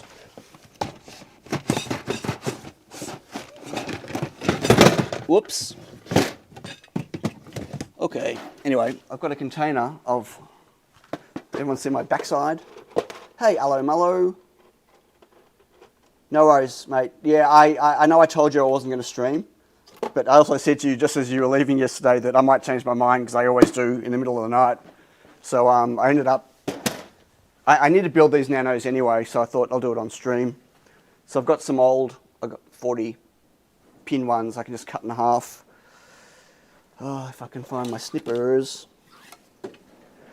Oh, Sion, when are you going to learn to put stuff away? Really? Unbelievable. That's the problem with having 2 stories now. Because I don't have a proper setup downstairs yet, I'm still half upstairs, half downstairs, which means I'm, like I'll go and I'll need some cutters downstairs, so I'll go and grab my cutters and then I'll leave them down there by accident. Okay. It's just frustrating. Anyway, I'll stop complaining now. Serves me right. I do kind of regret getting a 2-story place. I feel like it would have just been better if I got a bigger single story, and I could have, you know, had more space at one level. I think just would have been easier. But oh well. Look at that breadboard. Look at that, it's bent. I'm not sure if you can see. It's actually quite bent. It's like it's warped. Look at that. Can you see? Just going to be interesting getting this lined up.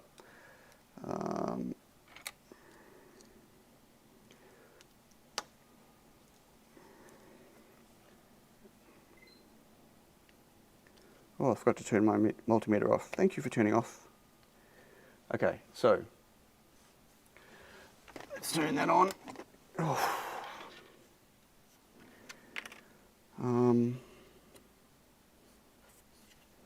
Okay. For those that are wanting to know what I'm soldering with, SN, oh, you're not going to be able to see. SN100C, can you almost read that? Okay, it's ugly flux. Alexa, turn on Save My Life. It's ugly flux. Fire? Save my life.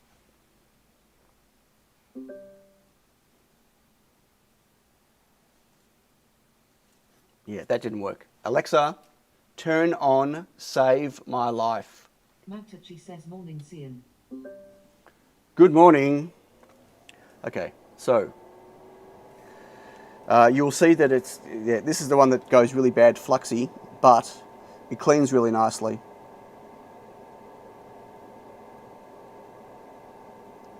Like it leaves all that shit,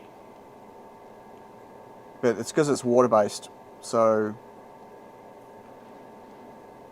it's lead-free, water-based with. You have to clean it.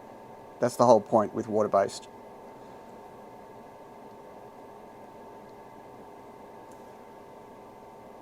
I'm trying to keep it all in view.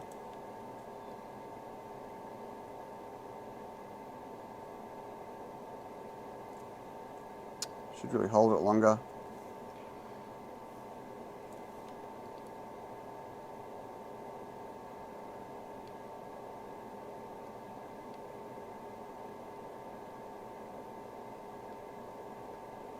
Okay, one side. Hope I can get this back out again. I didn't push it all the way into the breadboard because it's warped, so it should be okay.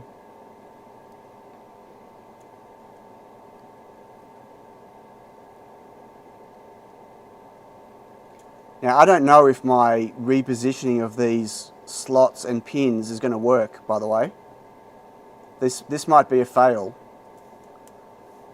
It's really hard to work out the positioning for the pins. I know that Arturo has some layouts for his, but they're all 2.54 millimeter.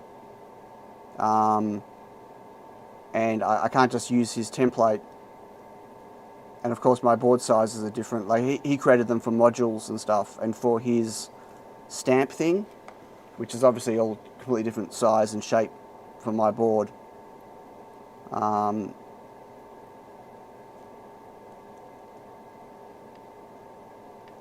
Okay, so that's those. See if I can get it out.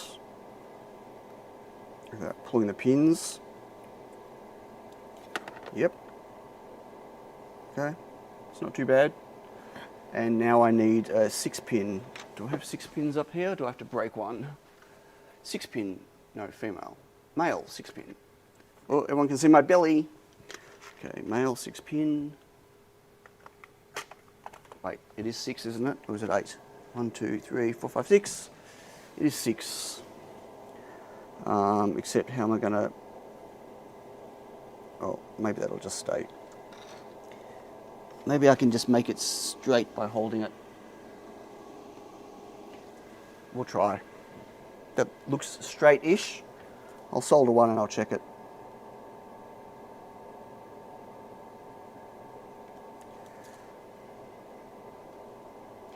Meh, not so straight. It was straight. Now let me fix it. Don't burn your fingers. Don't do this at home, folks. Okay, that's straight.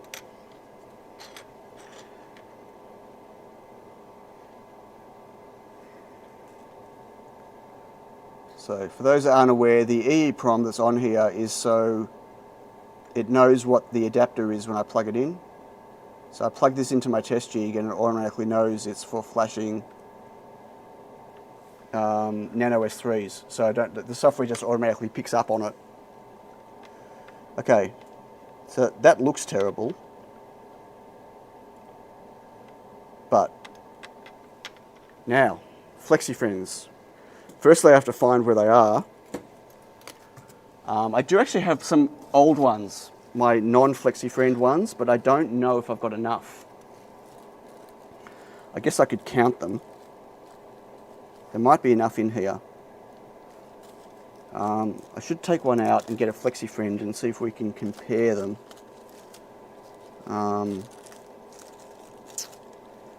These go everywhere, that's the only problem. Okay, so that is a where is it? That is a non-flexi friend. Where are my flexi friends? They honestly could be anywhere. Like literally anywhere, except they're right here. I call them flexi friends. They're not flexi friends, they're flexi pins. Oh my God, isn't that Brian Locke's thing's called a flexi friend? What's happening with the chat? Could we do as... No, you can't. I blocked the A words from there. When you first built it with through many combinations. Yeah, oh, right, you're already talking about that. Sounds like a sexto. Hey, Mad Techie. Okay. So, these are the flexi pins. I shouldn't say flexi friend, it's a flexi pin. Brian's thing's a flexi friend. Anyway. So we can get one out. Just one. No, that's two. So. So not only are they a different shape and they're quite, no, not even on the camera, wait. So that's a flexi pin. That is my original. Now you can see that they're a different thickness. And they're a slightly different shape.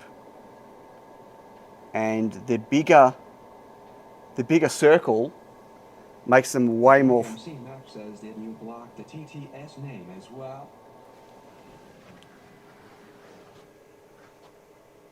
What do you mean by TTS name? I don't know what you mean. Oh. I block the word. Yeah, all combinations of the word. Nano says, hey, Olaxar, turn on Save My Life. Yeah, please, yeah, it's not going to work, but also just don't bother. So this makes it way more flexible, which isn't great, really. You need pressure against the pads, but yeah, it's also quite a bit thinner. So I don't know if I've got enough. Should I try the flexi pin? Again, the problem is if I put them in and it's no good, I don't want to have to try to get them out again. So the way it works is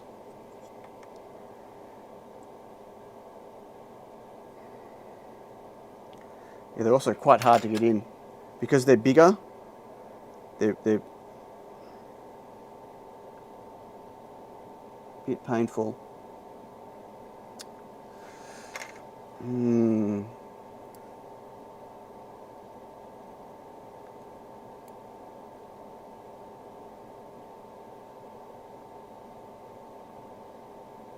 Nasim says, can anyone use the command? Can anyone use what command? So it goes in like that.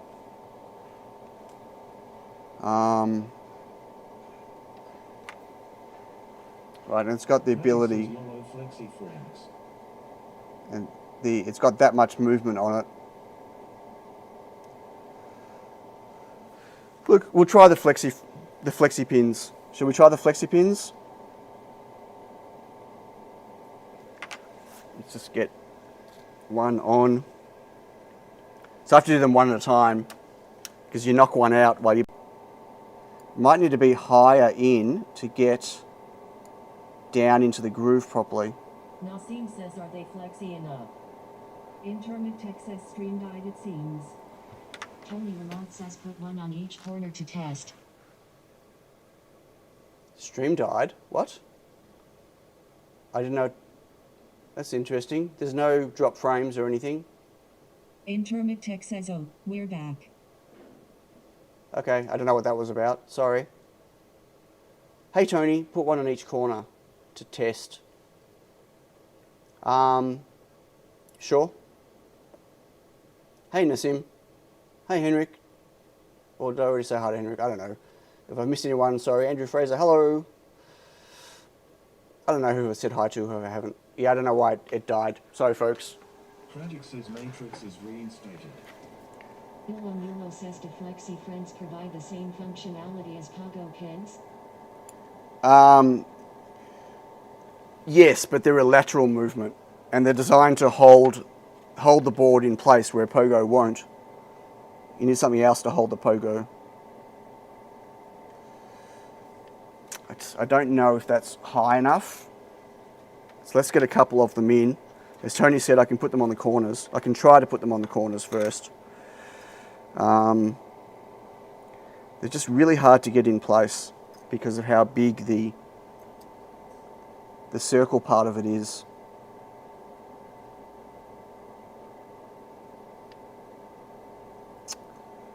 Like really hard, really frustrating. Like as a comparison, if I just... Intermit Tech says, add unexpected maker, I like your beefy tip. I missed that, but hang on a second. So like as a comparison to the other ones, see, they just slot right in, which is really nice. And you can see how much thicker they are. Part of me just wants to go back and use those. I don't know. I'll stick with the flexi friend. What did you say, Quindor? I like your, the beefy tip, yeah. Does your jig not work with these ones then? With which ones? Catch you later, Life in Cycling. Nasim says, when she says it's my first time. Let's keep it kid friendly.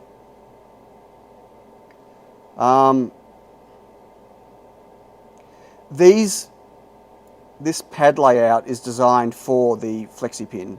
Yulo says it sounds like the audio of your stream is broken. It drops every second, or is it just for me? Is my microphone stopped working? Hello, hello? Is it anyone else? Is the audio going bad for anyone? Okay.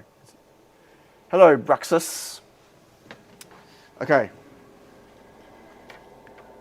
Just want to get... That tip's actually too big, I'm using. Says I can hear you fine. Okay, I'm just switching my tip to a slightly smaller tip. That was a bit big. Okay, so let's just get... I'm going to see if I can get 4 of these in.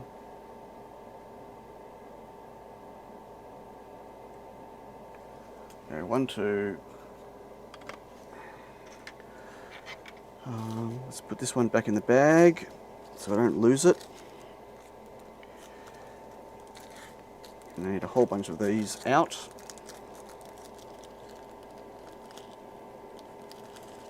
Okay, that's too many. Oh, that's a lot. Jeez.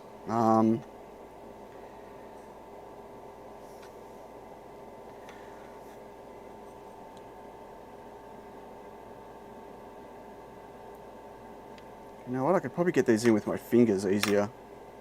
If I wouldn't have put the headers on first, I could have got them in with my fingers. But then it would have been really hard to put the headers on. Potentially.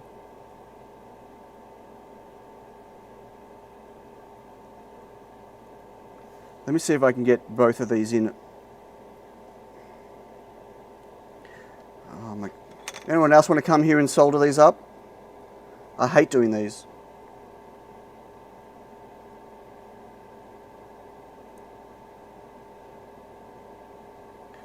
Okay. Maybe I'll get faster at it as I go. You can always hope. Okay.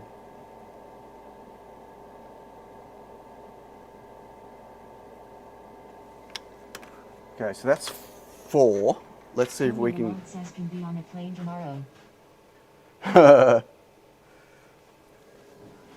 Thanks, mate. Okay. So... Can we even see? Maybe I can... Okay, so we'll... So if I look at 4 of them... Okay.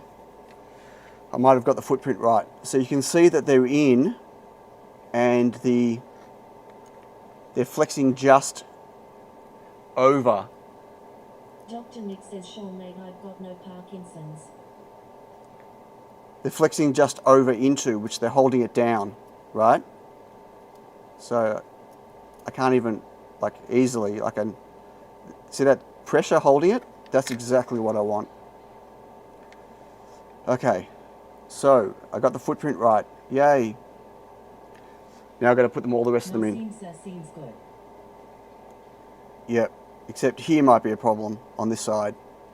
So fitting them into 3 sides at once is a problem, but I've been doing it with my nanos for ages. So let's keep going. Let's get these in.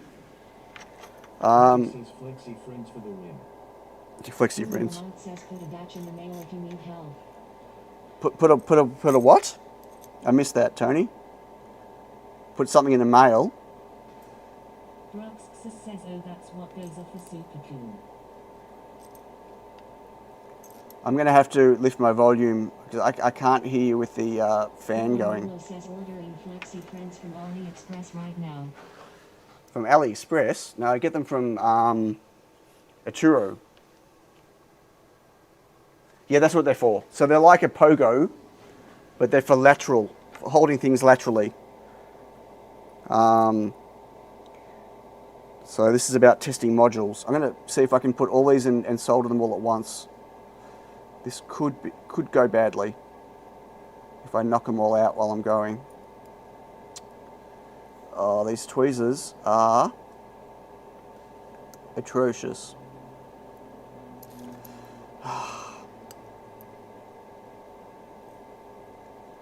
I mean, Tony Lamont says I will solder a batch of them for you if you mail them to me. Right, okay. I heard it that time. I turned my volume up. Thank you very much. I kind of need them done today though, but I appreciate it. I mean, if I ever go into production of my NANOS3, I might need a couple more test jigs, so... J. Roll Kaczynski says this is where THC comes in handy. Where what comes in handy? TA what? Get in. Whew, it's 2. So you can see they're on an angle because of the slot being on an angle. That's what my little adapter at the back is for. Whoa, who was that? Jack McMack again? Is that loud enough? Thank you. No, don't do that. You didn't have to do that, but thank you. Okay, I'm turning it up again anyway.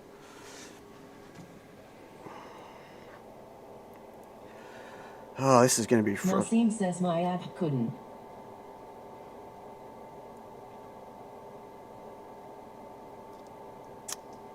Come on. I'm supposed to get faster at it. There we go. I just did it. Mulo says, can you get the boards out as easily as you can put them in with these pins? Yes. The problem is the boards flick out quite easily. You've got to be really careful. They go flying.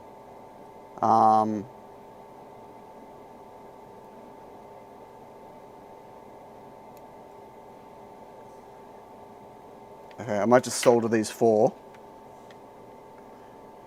See, they don't sit straight because of the different angles. So this will fix that, hopefully. Okay.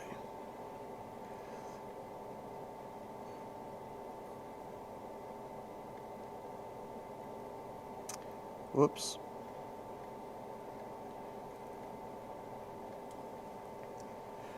Okay. I've just got some little solder ball on that one. Okay. Let's keep going. We need Paul. Where's Paul the count? He's got to count how many I've done, how many left to go. Has anyone heard from Paul?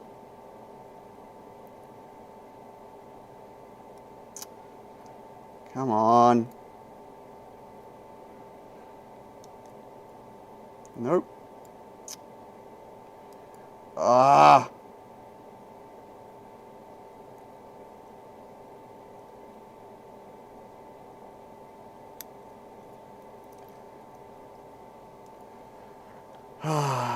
If anyone wants me to stop doing this, just let me know. I can do this later. But I know you all want to know if the Nano works, but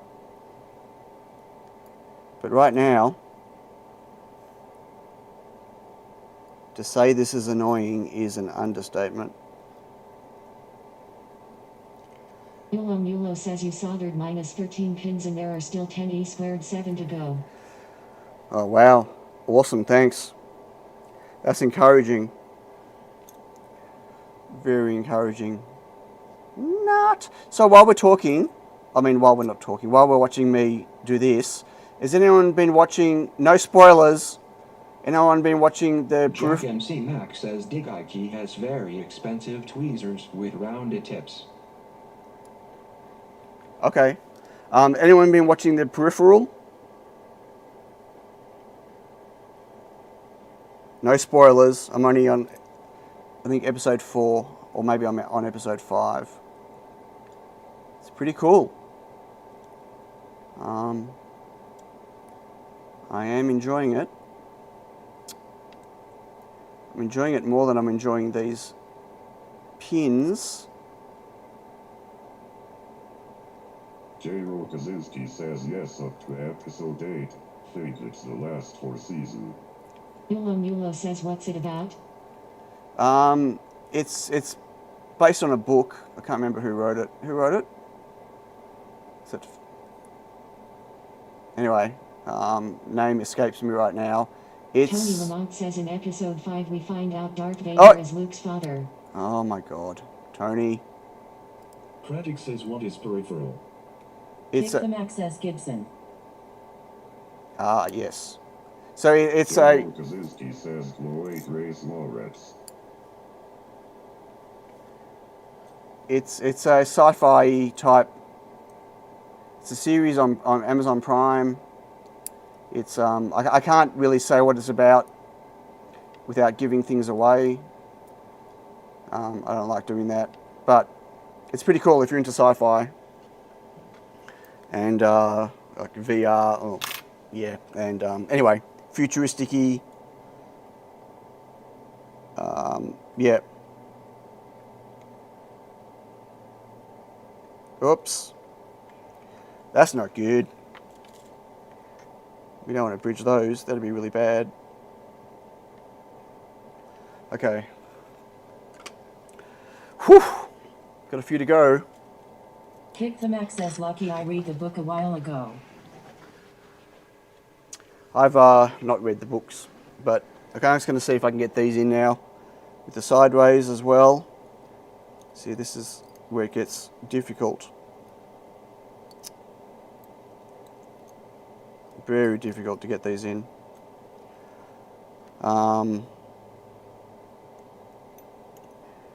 Like they might have to be pulled to the side first.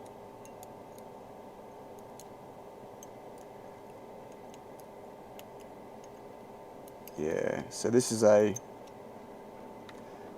I mean it's in and it's holding, but it's quite hard to load and unload. So, but they're definitely, look, the pins are in and they're touching correctly. There's good pressure. Jack MC Mac says, I wonder if it would be easier if one side was regular pins, not flexi. Matachi says you need a jig to make the jig. Yeah, I do need a jig to make well, that's what this was originally for, was to make it. But it turns out it was just too hard to get them in the right spot with it.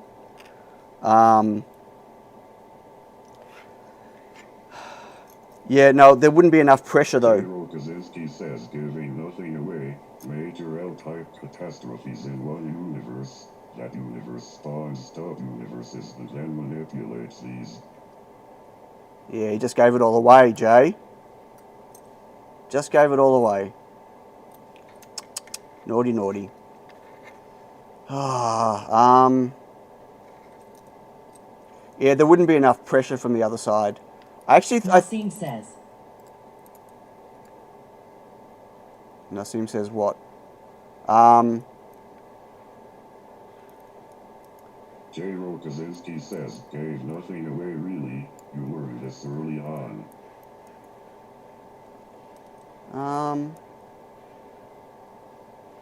No, not for a few episodes you don't.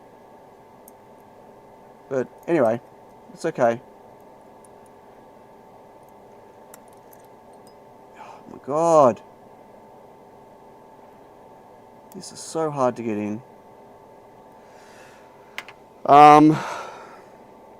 was going to say something else and I can't remember what I was going to say. Oh yeah, I thought of another way I could do this without using flexi pins at all. But it needs some mechanical, not electromechanical, but just some a levering system to push just normal pins into place.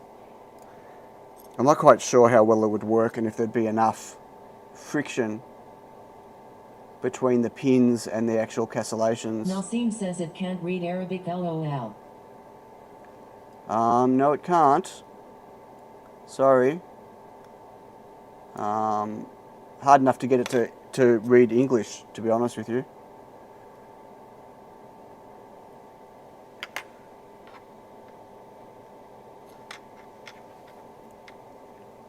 Okay. Just gonna have to do a few at a time so I don't knock them.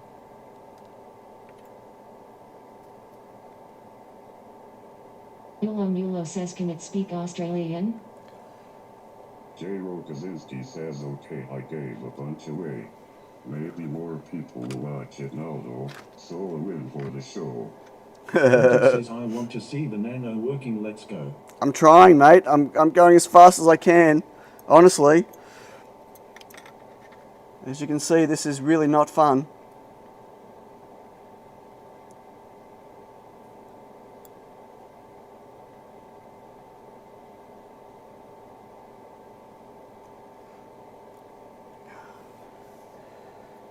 Matachi says, did you get the servo agitator working? I did, but it doesn't agitate enough. So right now I'm still going down and agitating it myself halfway through. But it kind of worked, but it's not. Yeah, it needs to agitate more. Like it needs more force and... Rayburn says, tiny kangaroo down sport. Yeah, it needs more force, more agitation. Tragic says let's not hurry. When you hurry, there always worry. Well, there's always worry anyway with me, but Jack MC Max says, can you put the ultrasonic cleaner on the compressor? Nico says yep, it speaks Australian. the compressor actually doesn't really move much. It's J-Ro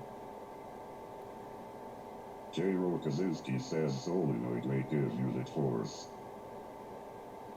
no, I don't want to make all the liquid go flying out of the thing. Anyway, it's yeah, I got it working, and then I just yeah, I haven't had a chance to really look at it again. I've had more important stuff to worry about this last few weeks. Okay,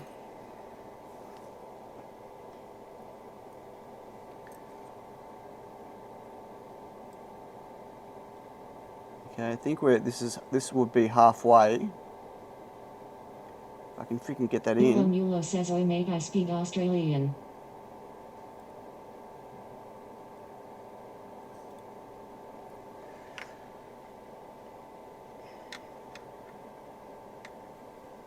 It's easy to speak Australian. You got to just swear every second word.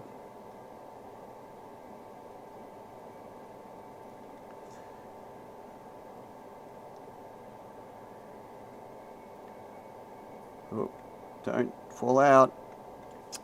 What's going on? I might need to use a smaller tip. Just turn on an angle.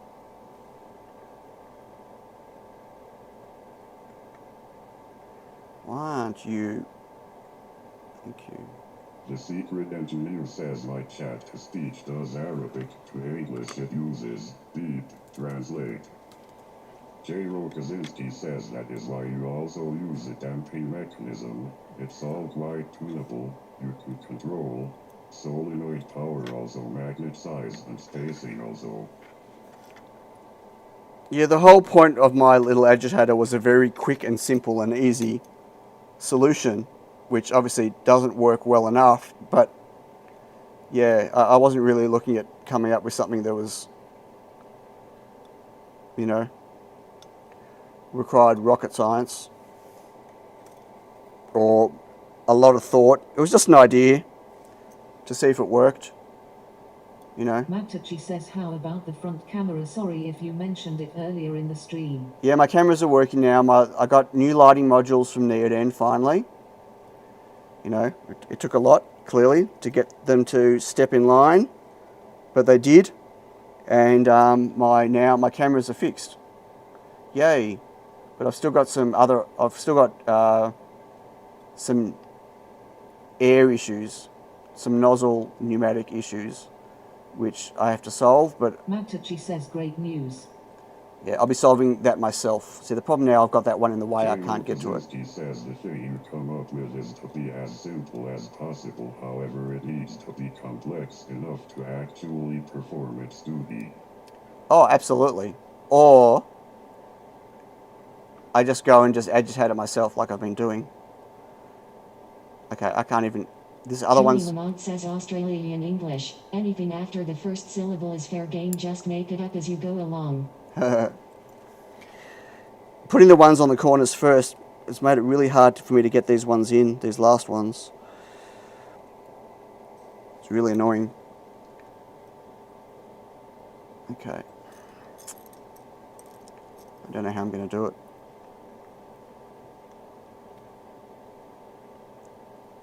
Might need 2 sets of tweezers.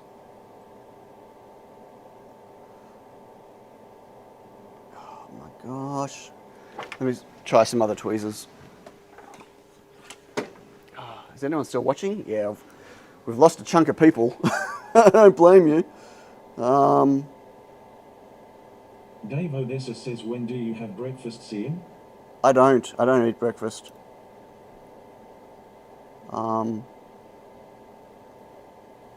Generally just have a coffee. A coffee or 3. No, a coffee or 2. Come on. Oh, this is infuriating. I'm going to blame Tony for this. Oh, put the corners on first. No, it was a good idea. But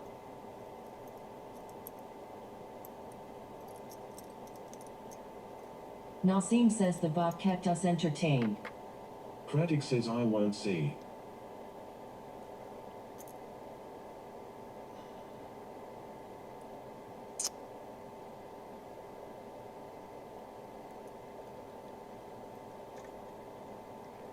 come on. Get in the hole. Oh my god. Keep it clean, folks. I can't even see. J.O. Kaczynski says hypothetically, if you apply the necessary precision and topology in a vacuum, you could cold weld components to PCB. Seriously. Collinator says that's what she said. Yeah, I knew that was coming. That's my fault. That was my fault. Sorry.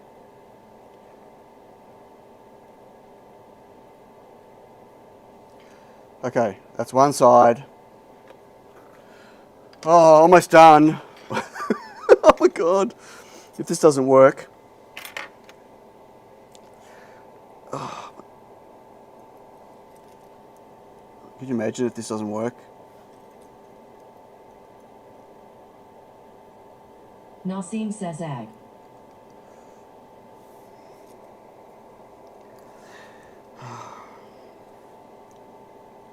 Oh, I dropped it. Where is it? I'm surprised I haven't flung any of these across the room yet. I did the last time I was putting one of these together. I went through at least 20 of them that I could never find again.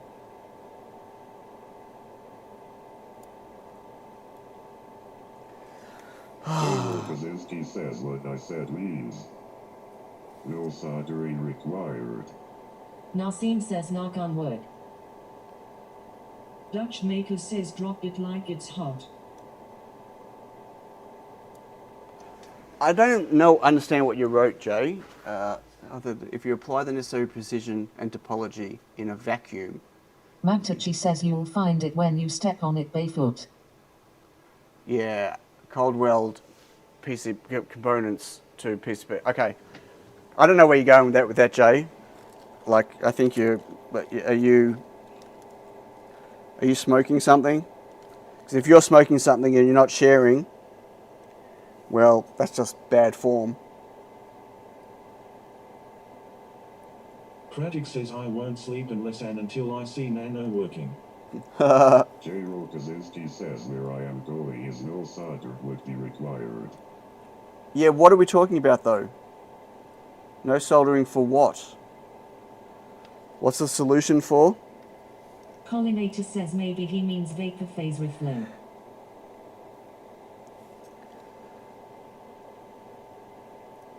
Why are we looking at no soldering? For what? Like, when did that come up? Dutch maker says pass the Dutchie on the left hand side. Okay. J.O. Kaczynski says no, I do not mean vapor phase reflow. But why are we talking about removing soldering from a process?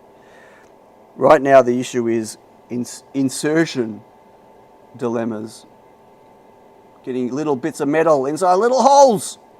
Sorry. Frustrated much? Okay. Whew. Mulo says soldering is not the problem here, it's definitely putting tiny flexi friends into tiny unflexi holes. It is actually, isn't it? J.O. Kaczynski says on Earth we have no dismetal surfaces in cold weld.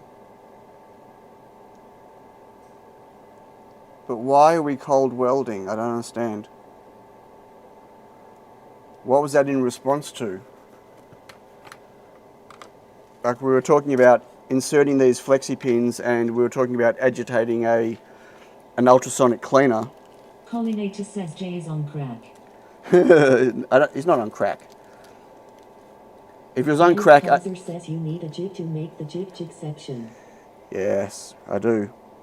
I If he was on crack, I don't think you'd be able to. Kaczynski says I am on THC.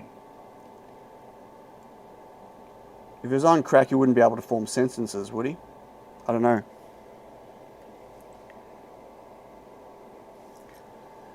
We're almost there. Are we there yet? God, imagine if this doesn't work. Oh my God, I'm going to be so annoyed. Collinator says he would form them really quickly. In Spanish.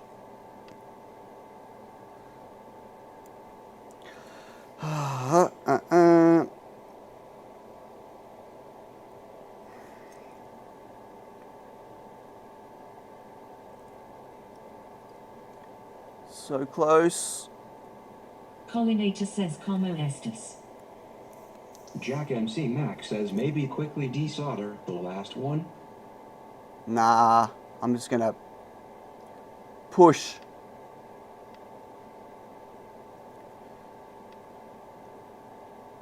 Could I just push it? Okay, 2 more. Oh, this is so exciting. Not really. Nulo says 2 more to go. If I can get 2 out. Kaczynski says NASA observed that in space, in a vacuum, 2 metal surfaces will become bonded as if they were one piece of metal. Oh, really? I'm going to start doing all... I'm not going to buy a new reflow oven. I'm just going to do all my soldering in space now. You're going to ring up... Franco Montanari says this is therapeutic. D. This is so not therapeutic. Oh, where'd that come from? Last one. I'm going to... Matachi says you've installed them all the wrong direction. Oh no! Jack MC Mac says deep breath and push. You're almost there. Come on, get in. You little... Mike Causer says stream sponsored by Dyson Vacuums. Come on.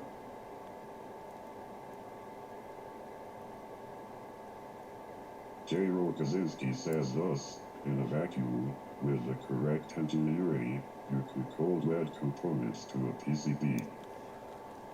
Right, except what happens to the state of the components? They won't survive. Collinator says $10 the last one goes in CNC. Well, thanks. But, okay. Is that even on camera? I have no idea. Okay. Dutch Maker says push it gooder, push it real good. Oh no. Nassim says will you do it again?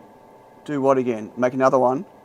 Oh my God. Would I make another one? No. Not today, I'm not. What I should do though is... I don't think any of those are shorted. I might quickly just... Dutch Taurus says Cian, Looney is lurking, so you know. What? Looney's looking? What? There's a bit loony here. Is there a bit loony in house? Is there a Brian in the house with a bit loony?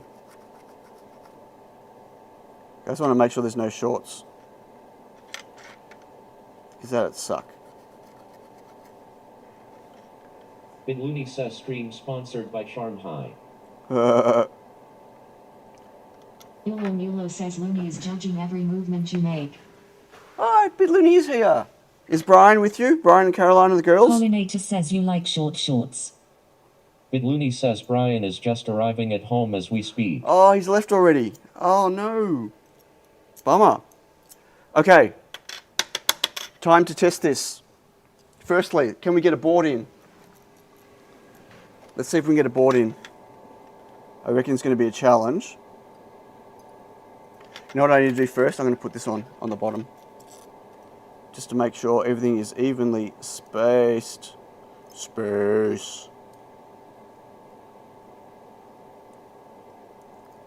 Was it nice having them there, Looney? I saw a couple of photos, but I didn't get to see a lot. Oh my gosh, get on. Now you can see why this is important, because you can see some of these sit funny. Dutch maker says this doesn't work. What doesn't work? Pratic says Cian told us Bitlooney broke his tweezers. No, it wasn't Bitlooney that broke my tweezers. But that's okay. Bitlooney doesn't break tweezers, he just puts holes in pipes. Oh, too soon. Come on. Pollinator says print one with draft angle.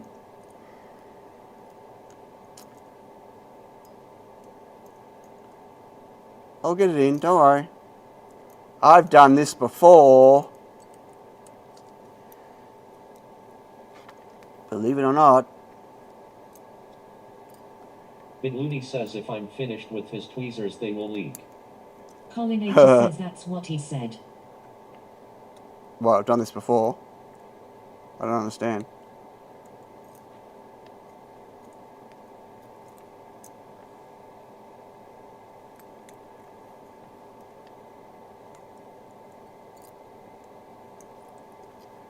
Come on, almost there.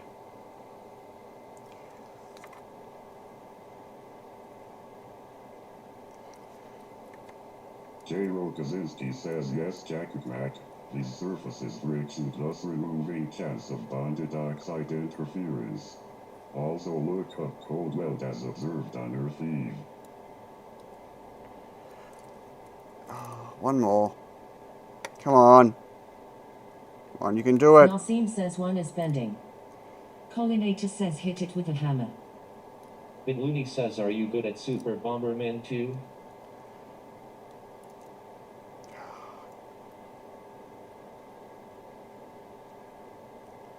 These header pins. Oh, come on. Dutch maker says the first time always hurts.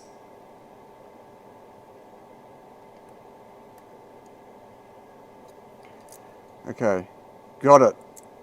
Wow, sorry about that, folks. But now, look at that. They're all almost completely lined up nicely. Might have bent that one. Okay, so now let's do it. Because this way I'm not going to bend them when I try to do this. Yeah, this is going to be really hard to get in.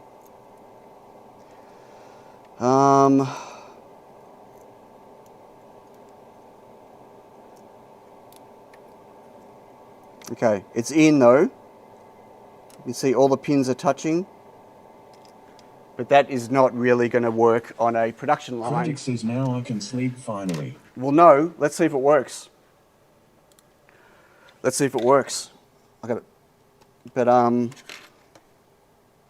Mulo says this was anticlimactic. I was expecting flying pins. No, I didn't want. That would have been really bad if there was flying pins. Okay, so I need to tell it what it is. It's a Nano. Nasim says watch it not S3. work.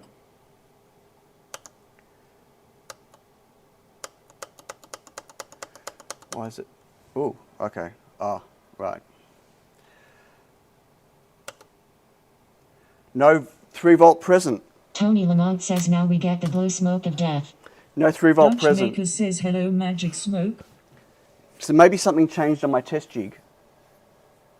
Maybe I broke this adapter. Maybe I changed some pins. Do you know what? If I change some pins on this, Bitlooney says test. then the first one might have worked. But now I've got one that holds it in place. Let me go find the adapter. I might have actually redone some pins. That would be really freaking annoying. Oh no. Is 3-volt vital? No, not really. Okay, maybe a little bit. Multi-board test jig. I need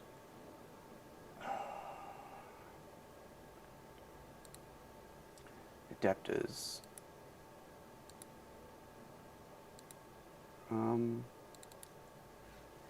Save changes for that. Discard changes.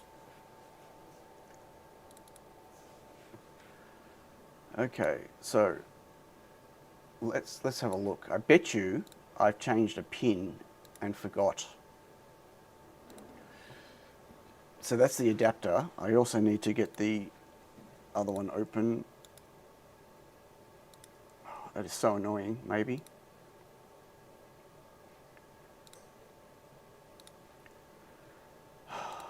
Multi-board test jig, multi-board tester.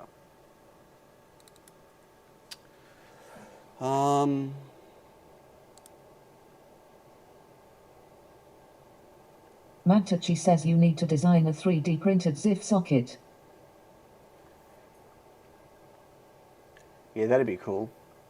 Test 3 volt, no, where's test 3 volts? Here. Third pin. 3 volts. Third pin. Tragic says you moved to Kikard completely?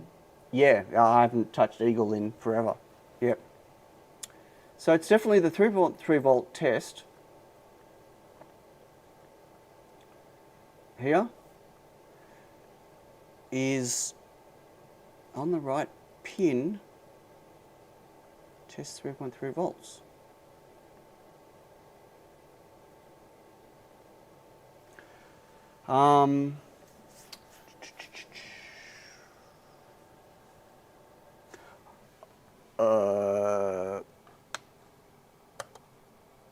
Okay, I fixed it. I fixed it. Okay, no USB found. Oh, that's not good. Well, we've got a new problem, but I can get past the 3.3 volt test now. Pollinator says keycard or keycard. J-Ro Kaczynski says 2 really flat metal blocks. Machinists have these, super flat. If you rub them together just right, you will get very thicker. So I didn't have the USB connector wasn't in all the way, in properly. When I clicked it in, it found the 3.3 volts, but it's not finding the USB, and that's fine because I've probably now changed what IO0 and reset a connector to because I put the buttons on. IO0, let's make sure IO0 is the right spot. IO0 is on number 10. 9, 10 is 11. I need to open up some code. Okay.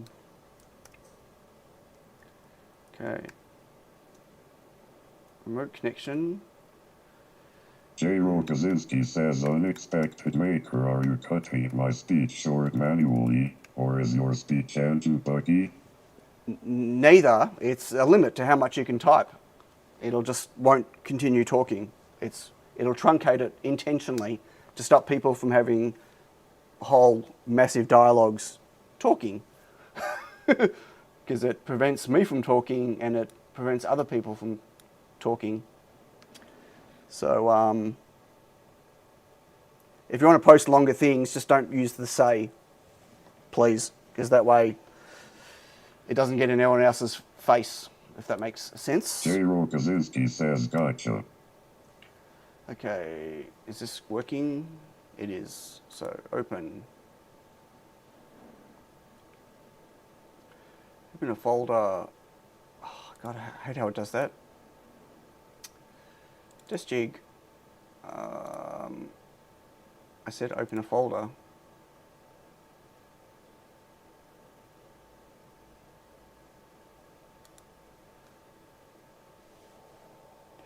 Okay, so tester and board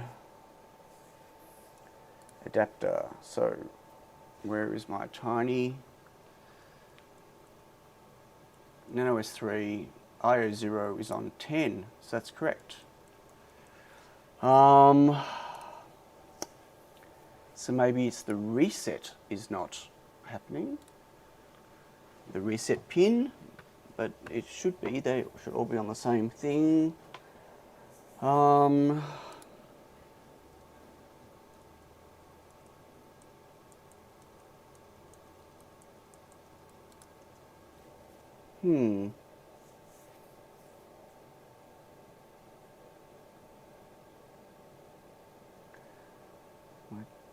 NANOS3.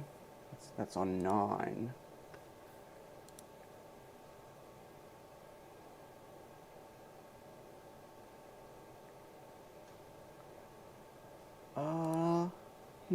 Was it actually on 9 or 10? Let me just check something. I can't remember if I'm counting from 0 or 1.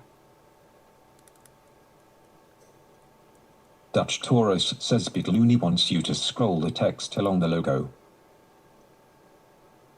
I do scroll it along the logo.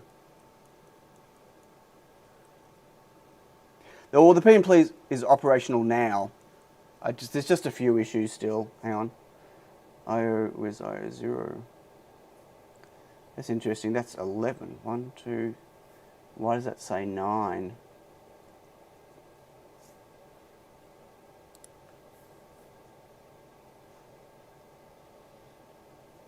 What is saying nope for?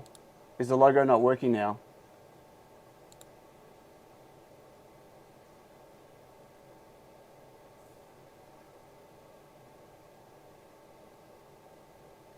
Oh, you can't do a /n. That's not going to work.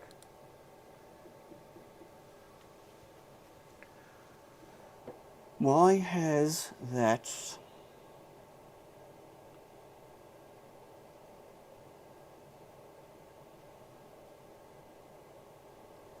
Of course it doesn't work. And no, neither does a tab. Come on, guys. It's a little RGB logo. Just scroll some text without trying to be fancy. Like, everyone's always wanting to break something. Bell character. No. Well, I don't know why it's not reading his out loud. Ah, loony. What have you done with the text?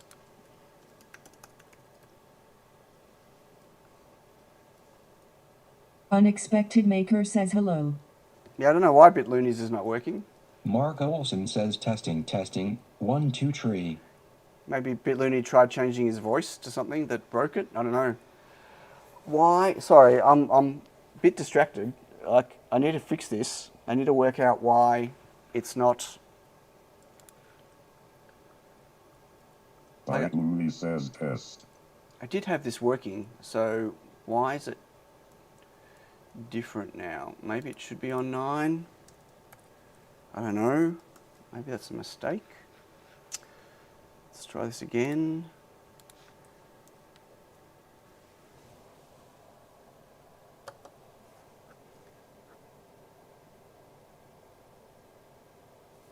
Nope, no USB.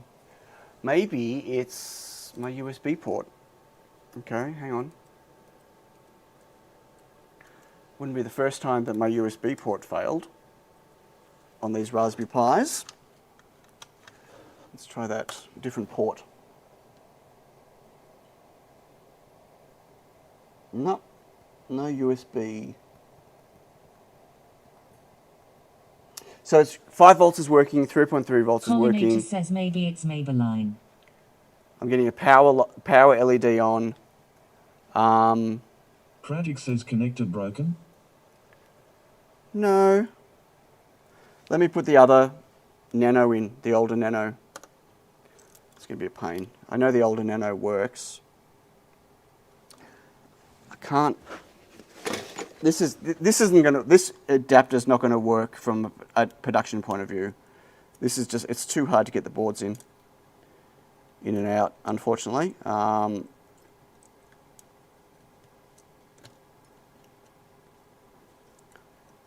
But, okay, let's try that one. BitLooney says solder ball incoming. I'm getting no 3.3 volt present on this second board, on the old board, but that's just, I think, because I can't get it in properly. Here we go. More sexual innuendos.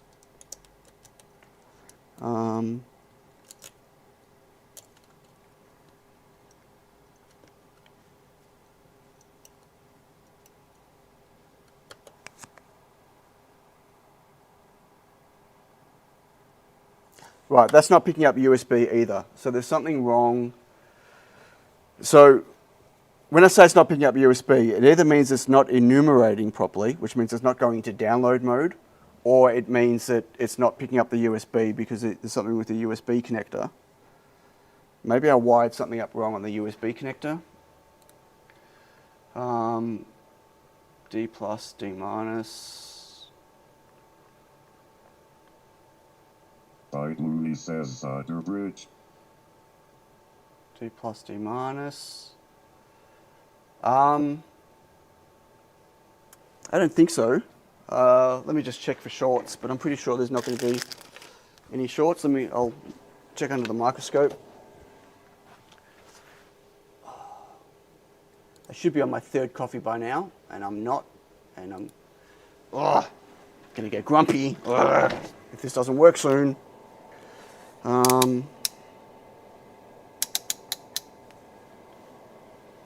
Oh, did I kill my battery? No. Oh, no. Says voice test. Oh, Bitlooney's voice worked.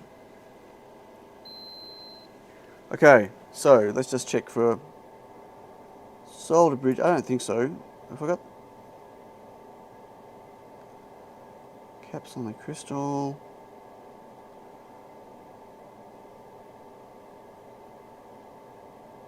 No, there's no.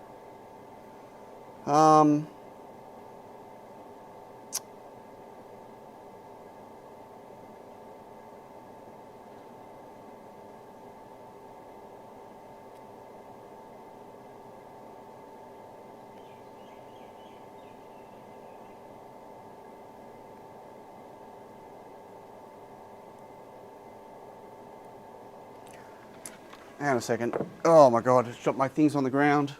Looney says it's flawless. That and that. But I can try manually putting it into download mode and see if that works. I might just quickly try that.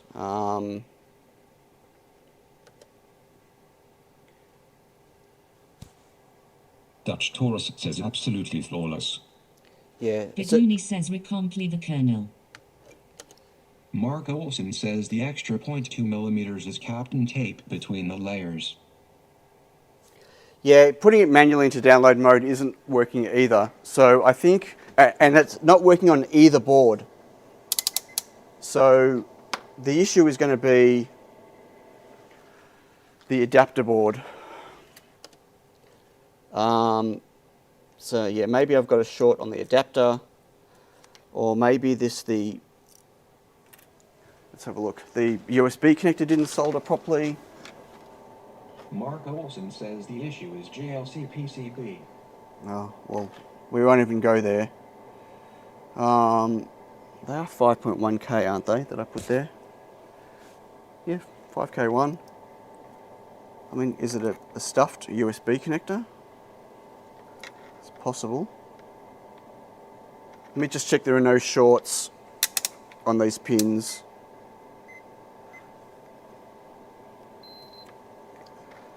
Looney says RXTX:P. So no short there.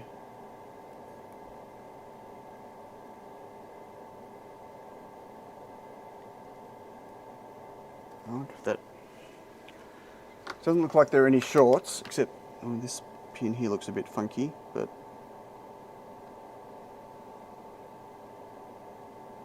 I know this one works though, this pin, because it's the stat pin and that was working. How weird. The USB is soldered fine, and I tried both sides of the USB connector. Says, can you show us the PCB view at the USB connector again, so we can sanity check it for you? This one? You talking about this? Or are you talking about the actual PCB? Mark Olson says Eagle or KiCad. Yeah, there's nothing to sanity check. This is the same layout I use for all of my boards. Like it's just a duplicate. But yeah, yes, sure. Remember, it didn't work with the old adapter either, so it could still be code. Like it could just be that my, as I said, my IO0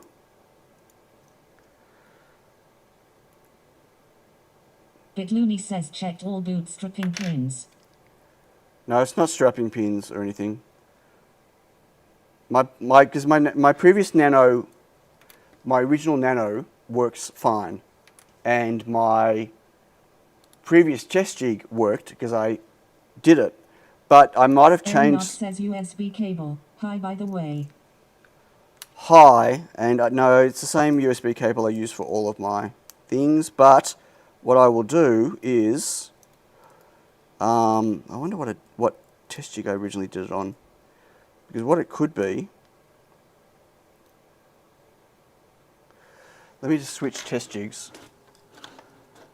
There could be something that I'm missing in one bit of firmware, test jig firmware, that I've got on the other ones. So let me just...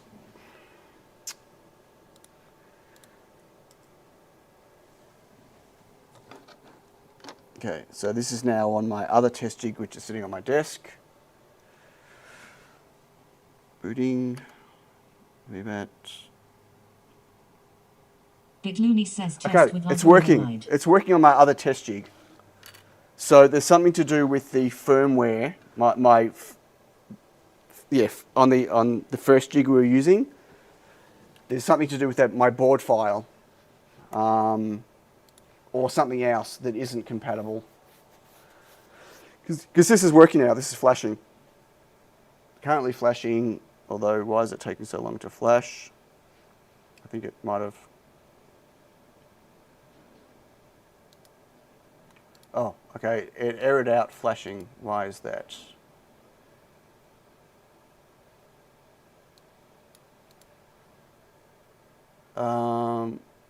No such file. Oh, right, because I don't have the files on that one. Interesting. Okay, so now we need to... Aaron Knox says the test jig needs a test jig calibration routine. No, it needs a system to be able to sync all 4 test jigs into each other together. Okay, I'm going to put it back on the other test jig, and I'm going to have a look at, check the board files. We're going to get this, folks. We're going to get there. Okay, so this is that one. I need to also do number 1. So test jig number 1, it found the USB, but it wouldn't flash it because the files weren't there. Test jig number 2, which is this one, isn't finding the USB. So, but the files I think should be there. So let's have a... Can everyone see my 2 screens? Hopefully. Hang on. Okay, so let's have a look at board adapter, NANOS3. Right, it is 10. 10. Right, 10, 10. So what is different?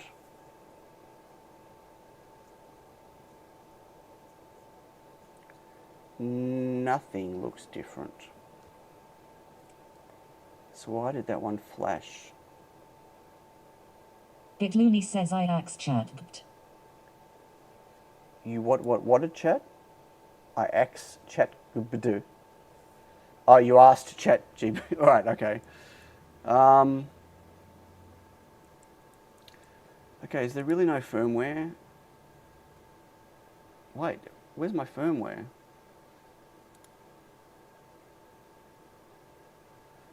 Ooh.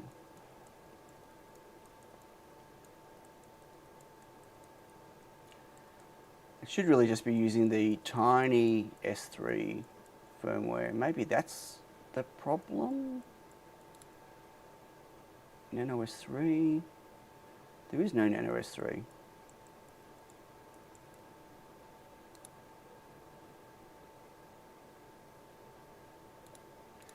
Did I never make firmware for it? I must have never made firmware for it. That's interesting. Don't you think? I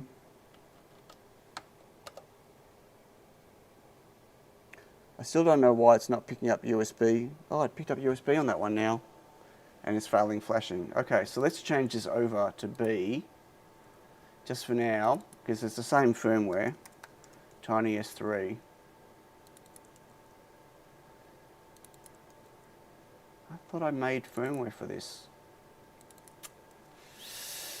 Maybe I just never copied it on.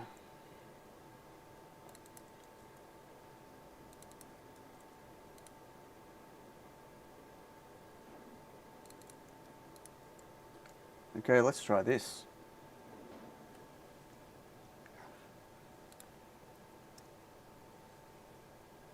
The pins might be on the wrong, it might be on the wrong pins for the RGB LED. Okay, it's flashing. Go, go, go.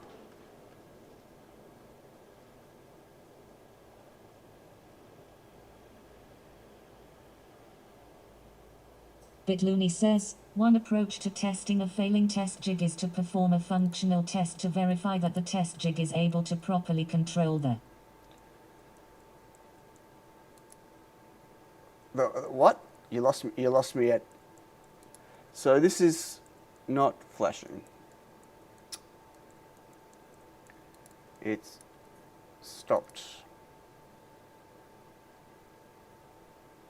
What did I miss?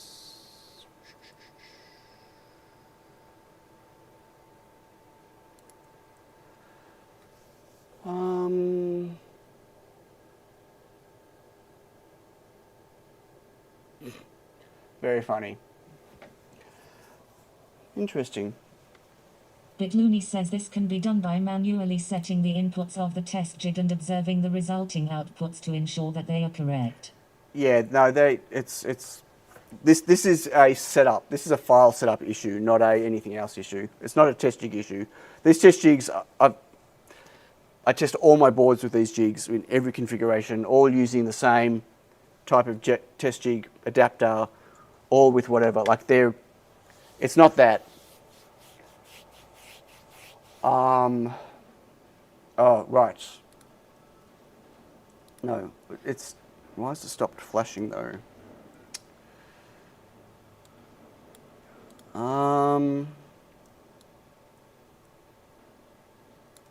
Okay, let's do it manually.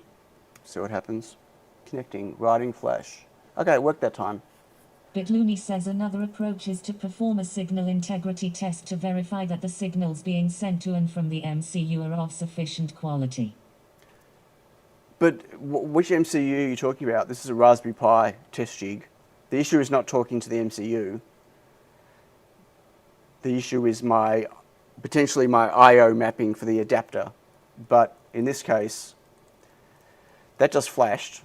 So I just manually flashed it using the same command that it flashed it with, that it didn't continue with. If I reset the board, and I do an ls/dev/tty. Bitloony says I just paste what chat says. Oh, are you pasting with it? Okay, that's actually quite funny.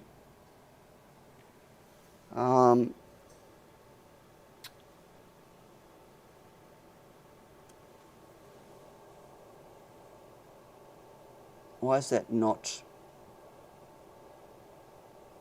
appearing? J. Rokaczynski says it's kinda ironic that you're using a Raspberry Pi. Why is it ironic? Sorry? Is it reset? Why is the reset button?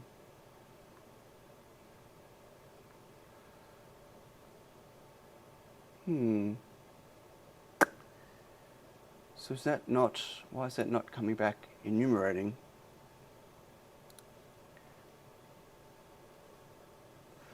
That's actually funny, Bitloony.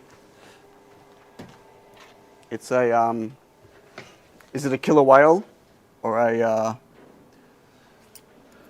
J. Rokaczynski says because you manufacture processor boards. Right. but I need to be able to flash them and test them. So why is it weird that I'm using a Raspberry Pi for that? Like you do that stuff on a computer. Okay, I can't see.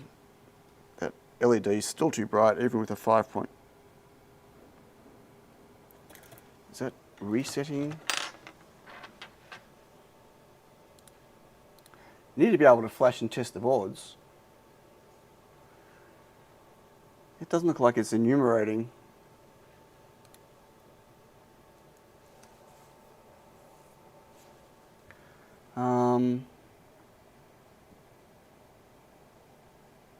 Maybe it doesn't like me putting that firmware on it. BitLooney says check voltage. Right, it's there now if I put it into download mode, but after flashing it, it's not coming back. Let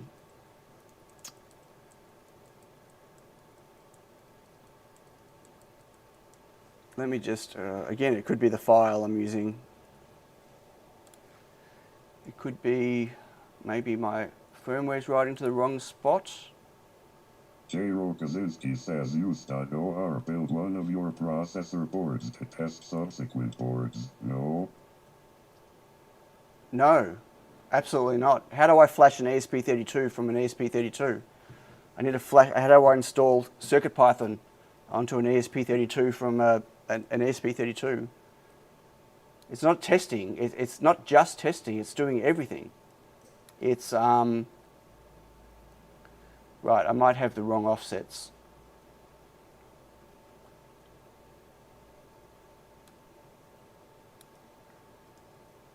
So it's a task that is done by a computer normally, like a user would do by a computer. So that's what I am doing on a computer. And I need to be able to test way more I/O than an ESP32 has.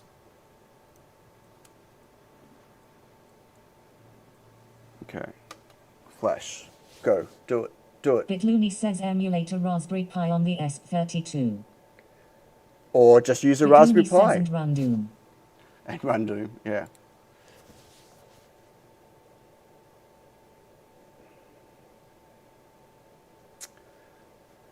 This is not coming back from flashing.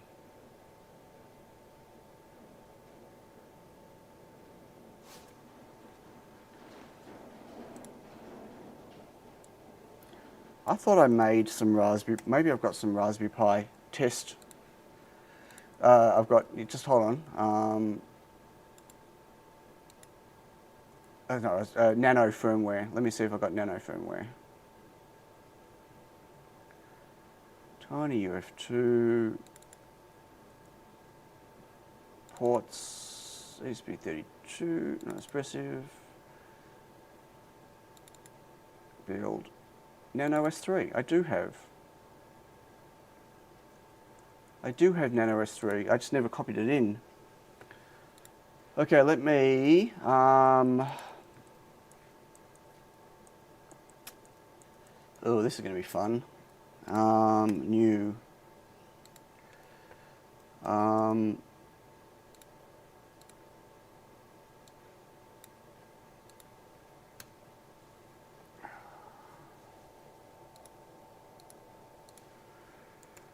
Okay, I need to, what files do I need? I need to make a firmware folder, new folder, Nano S3. In a new folder, CircuitPython, and new folder, UF2. Okay, so I want to, what files do I need again? Jesus, I need,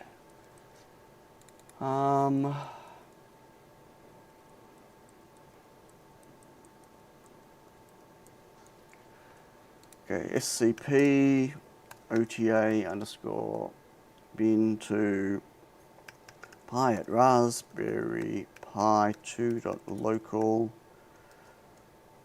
colon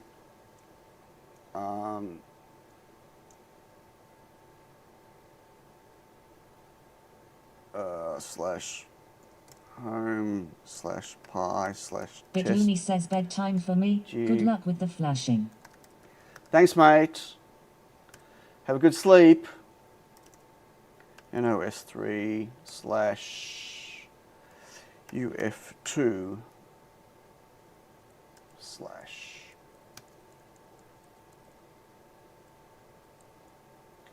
Okay, so I need that file. I need partition table somewhere else. I need. God, it's been so long. Where's the other binaries I need? There's 4 binaries I need.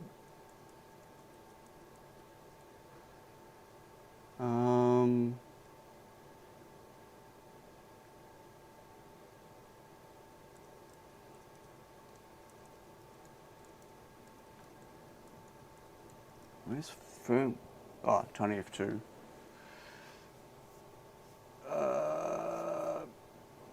Partition TinyF2. Right. Okay. I need.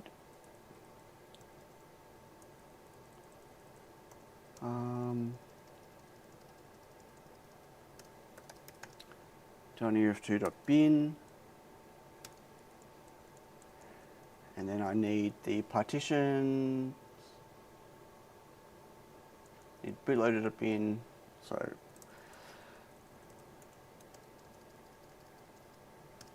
bootloader/bootloader.bin and partition table. J. Rokaczynski says if you use objective reasoning research and don't rely on the government to tell you, then alien life is an absolute truism. Seriously, dude, I think you're smoking something.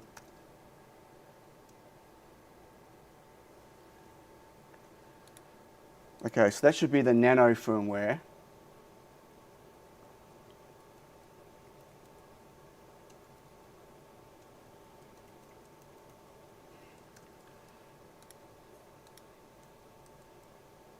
Assuming I've got that in the right, all in the right spot.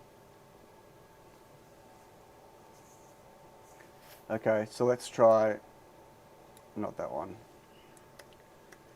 Let's try flashing this again. Okay, this should be putting Nano firmware on it, hopefully. UF2 bootloader. Mike Nano. Pauser says, is that a dead pixel on the DOM logo? Okay, that worked. No, it's a... J. Rokaczynski says I was commenting on Bitloony's dissertation. What has he been smoking? Okay, so that worked, but now I don't have CircuitPython on there. I need to now copy over CircuitPython, which again I hope I built. I don't know what version it is. Would have been a while ago. Ports, expressive boards.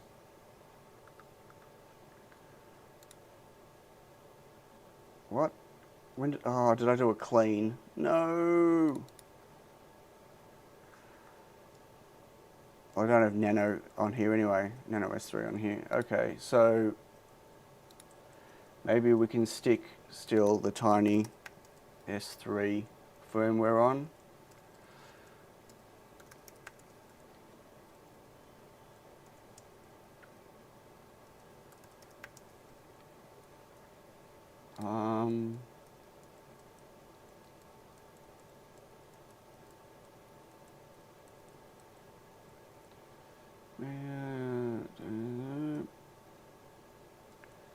And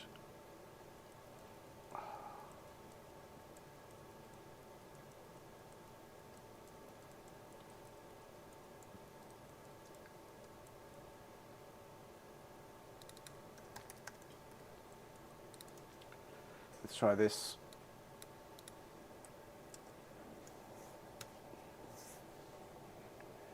Okay, this is, yeah, sorry folks, this is frustrating.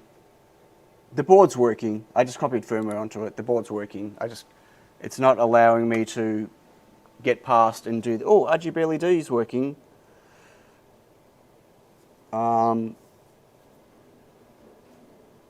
it's mounting the board and then it's failing to, it's trying to copy. Oh, it's copying, okay. It's copying the Tiny S3 firmware on it. Hey JF.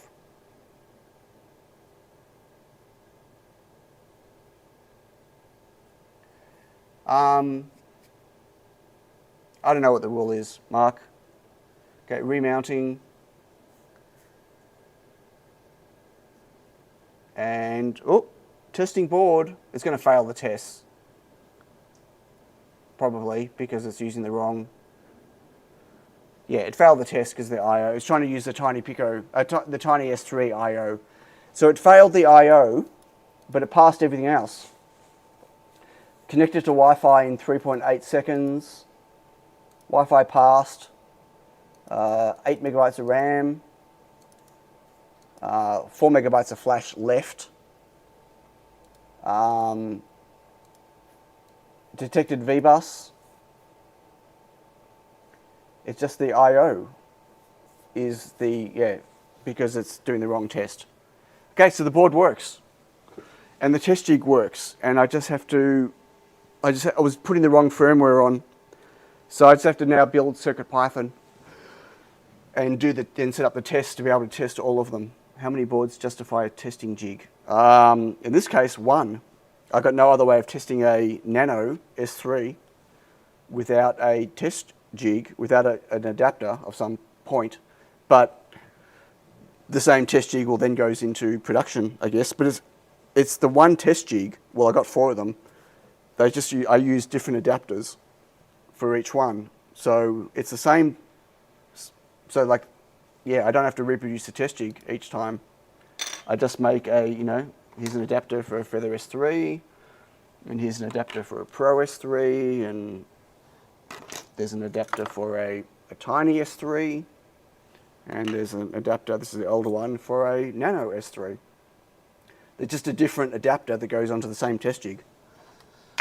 But there's a lot more I/O on the Nano S3 than there is on the Tiny S3, and it's not testing them. They're not in the right spots, the same spots. It's not testing them. So that's why that failed. But okay, it's working. We have success. Oh my God, how infuriating was that? Sorry, folks. That was a long stream, 3 hours to get to that point.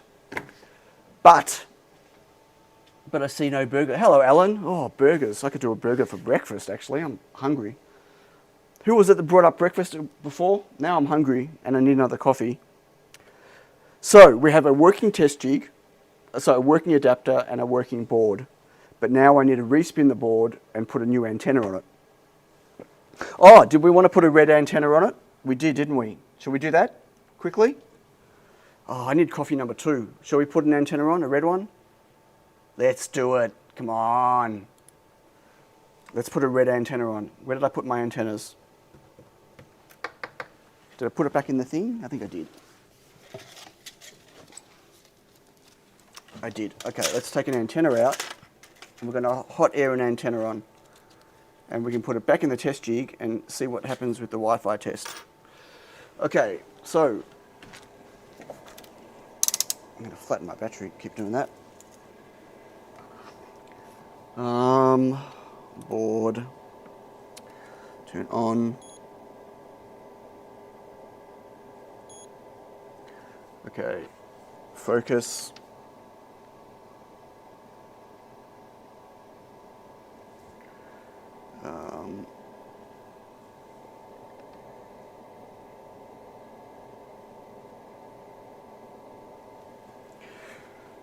So it's very different footprint, but like this is really going to be a problem, I think, getting it on. The red ones are new. Whites are, no, the whites are Ignean, the red is Ignean, but this white one here was just the rebrand of the original Fractus blue one. You can see here, look at the pads on the bottom. I don't even know if this will, yeah, they might touch. I might have to put this on an angle. We'll see. This is heating up still. It might have to go on a bit of a, like a funky angle like this to get it to work. I don't know. I'm worried that the pad is going to be too, it's going to touch the line. I'm pretty sure it's going to. Well, we're about to find out.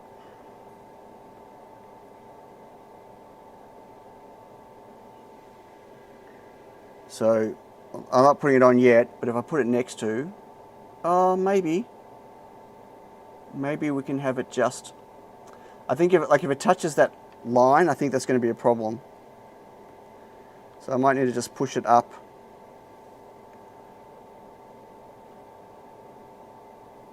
Have it sitting just above that.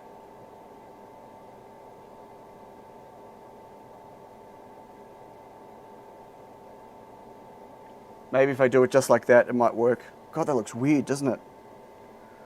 That looks so weird. Okay, let's get it off.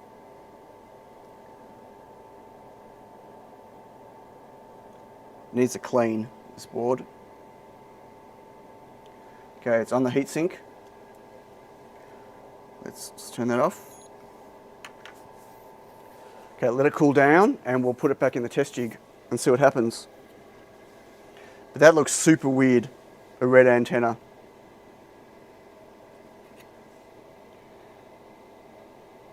Okay, it's on. The antenna is on, meaning I can go like this and it's not going to come off. It's the board with the antenna. Let's get it in the jig.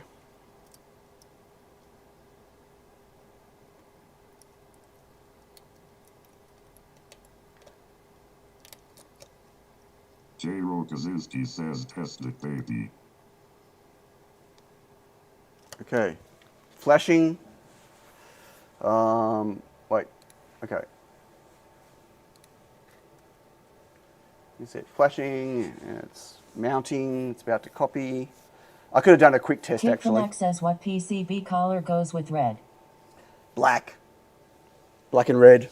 White and red looks good, but I'm not doing white PCBs. They look terrible when they get reflowed. Okay, remounting. Good. Testing. So it's going to fail the test again, but let's see if the Wi-Fi works. Wi-Fi scan. Oh, that connected. 66. I don't know what the previous one was. Wi-Fi connected in 3.64 seconds. So Wi-Fi works. Wi-Fi is working with that antenna. I mean, I can't just put that antenna on my current footprint, I don't think. Mike Pauser says boom headshot. I'm pretty sure if those pads touch, the antenna's not going to work. Matachi says send it. But there you go. So that was 3.64. The other one was 3.88, wasn't it? I mean, pretty close, 3.88. And that was RSSI of -75. That's to my router, to my test router that's all the way down there, sitting behind my laser cutter. And this one was 66. So just a minor layout change. Yeah, it's just a different footprint, and obviously this is not matched. This has got a 0 ohm resistor on it. -73. Does the test program perform white pipe packet speed or error testing? No. I test scanning for and I test connecting to. I don't do any transfer of data. I want to know that the Wi-Fi works.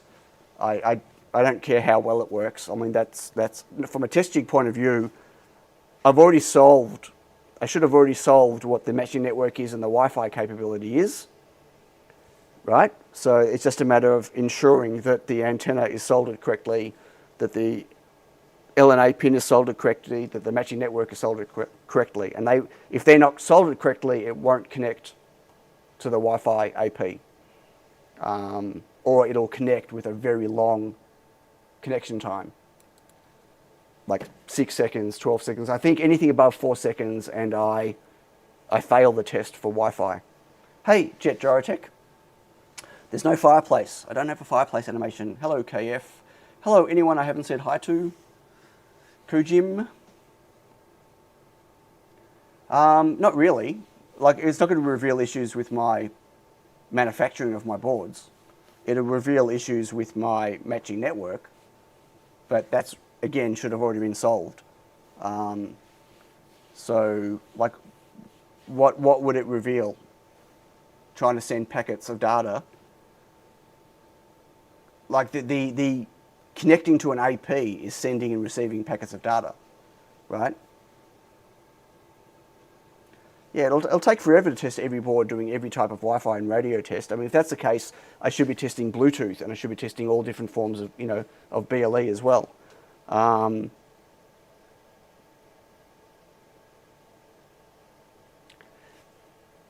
Yeah, these are dev boards. Like, I've been doing it this way on all my boards since I started.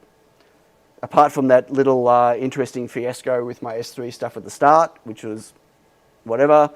Never had a board fail radio stuff. If the RSSI is below a certain value, it should fail. No, not really. RSSI is not a good indication of anything. Receive on a radio is irrelevant. It's transmission on a radio. Catch you later, Dave. Have a good sleep. I mean, I could remove the 0 ohm resistor off this, so there's no antenna or even NLA trace, and I can still see the router, and I'll still get an RSSI less than 80, but I won't be able to do any transmission at all, right? RSSI at the access point. Oh, of this device? Yeah, I've got no way of doing that though. Like, how would I incorporate that into my test jig? And I'm testing 4 or 5 boards at a time, whatever. Yeah, no, I'm happy with these tests. They don't need to be any more extensive than this. Based on my own 2 years worth of production experience, I don't need tests beyond the connection to an AP.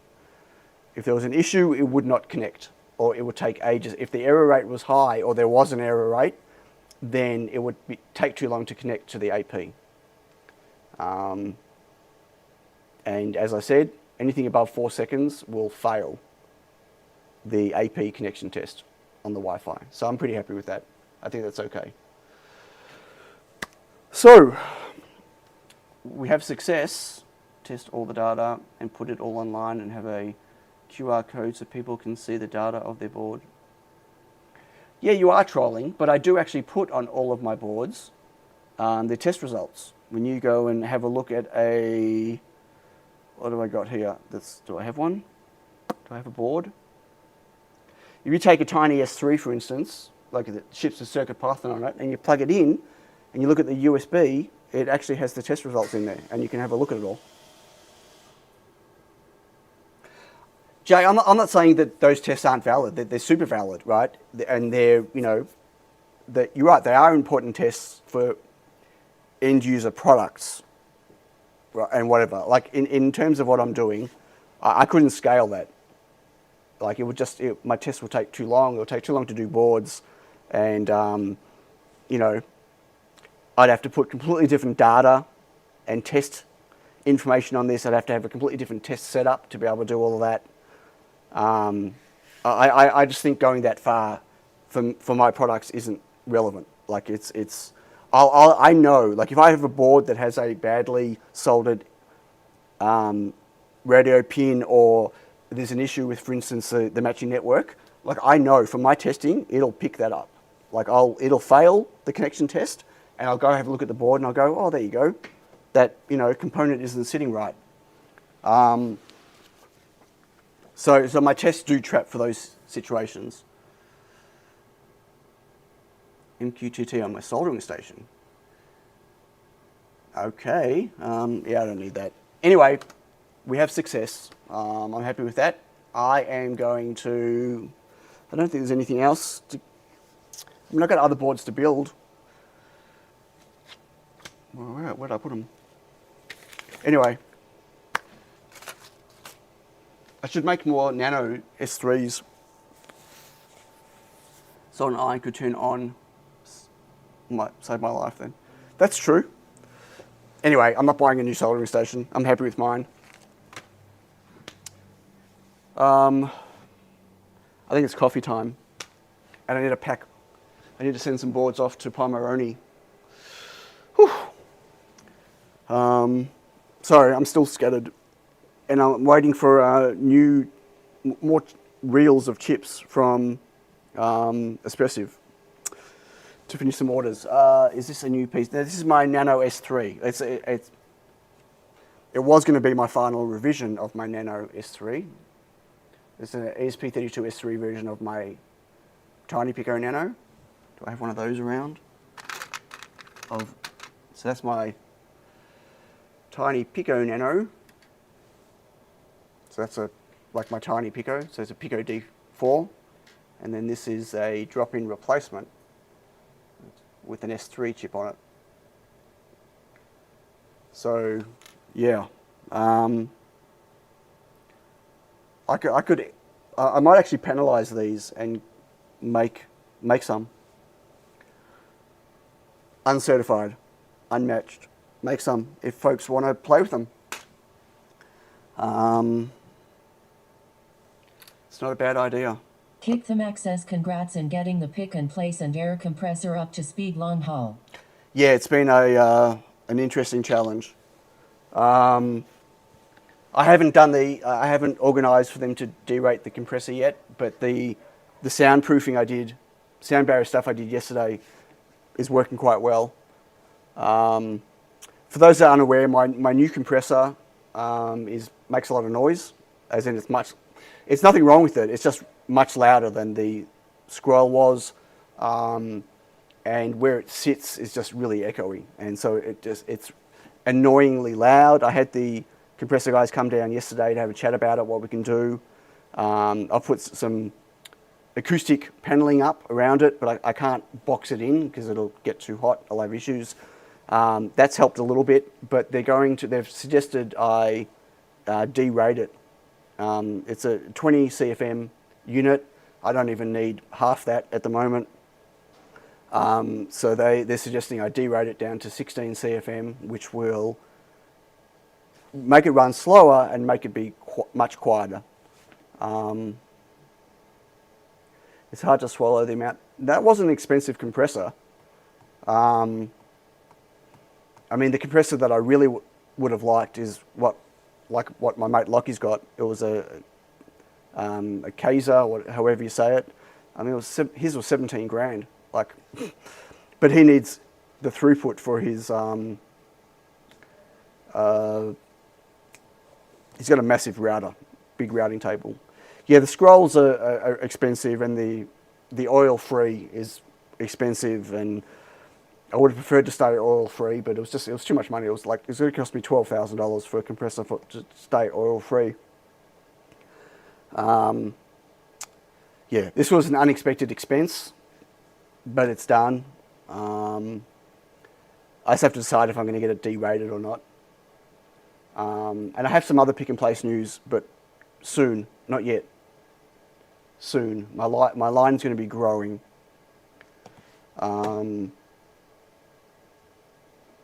Yeah, it seems like that. Although unneeded right now in terms of the capacity that I'm generating that I need to build. But from a single point of failure point of view, my line is going to be growing. You need an air compressor sponsor. I need a lot more followers on YouTube to get any type of sponsorship of meaningful value. Anyway, it's fine. I'm going. It's coffee time. It's breakfast time. It's go put on a jacket time. Maybe go back to bed time. No, several smaller compressors is not no. Smaller compressors are noisier than bigger compressors. The way you get less noise is go bigger.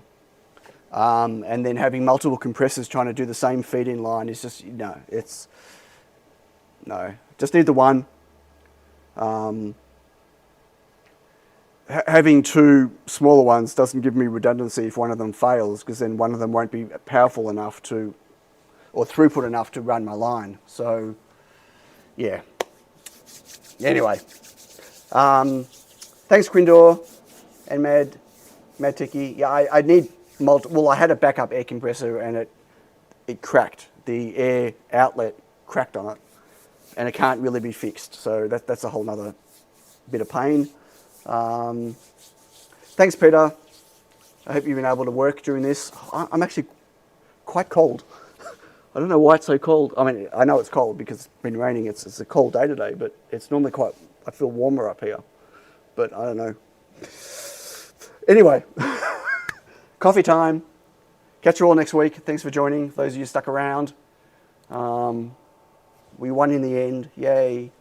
And I will panelize these and do a small production run. Okay. Are you building a backup line using... No, don't. No, never. Never. Never. Okay. Bye, everyone.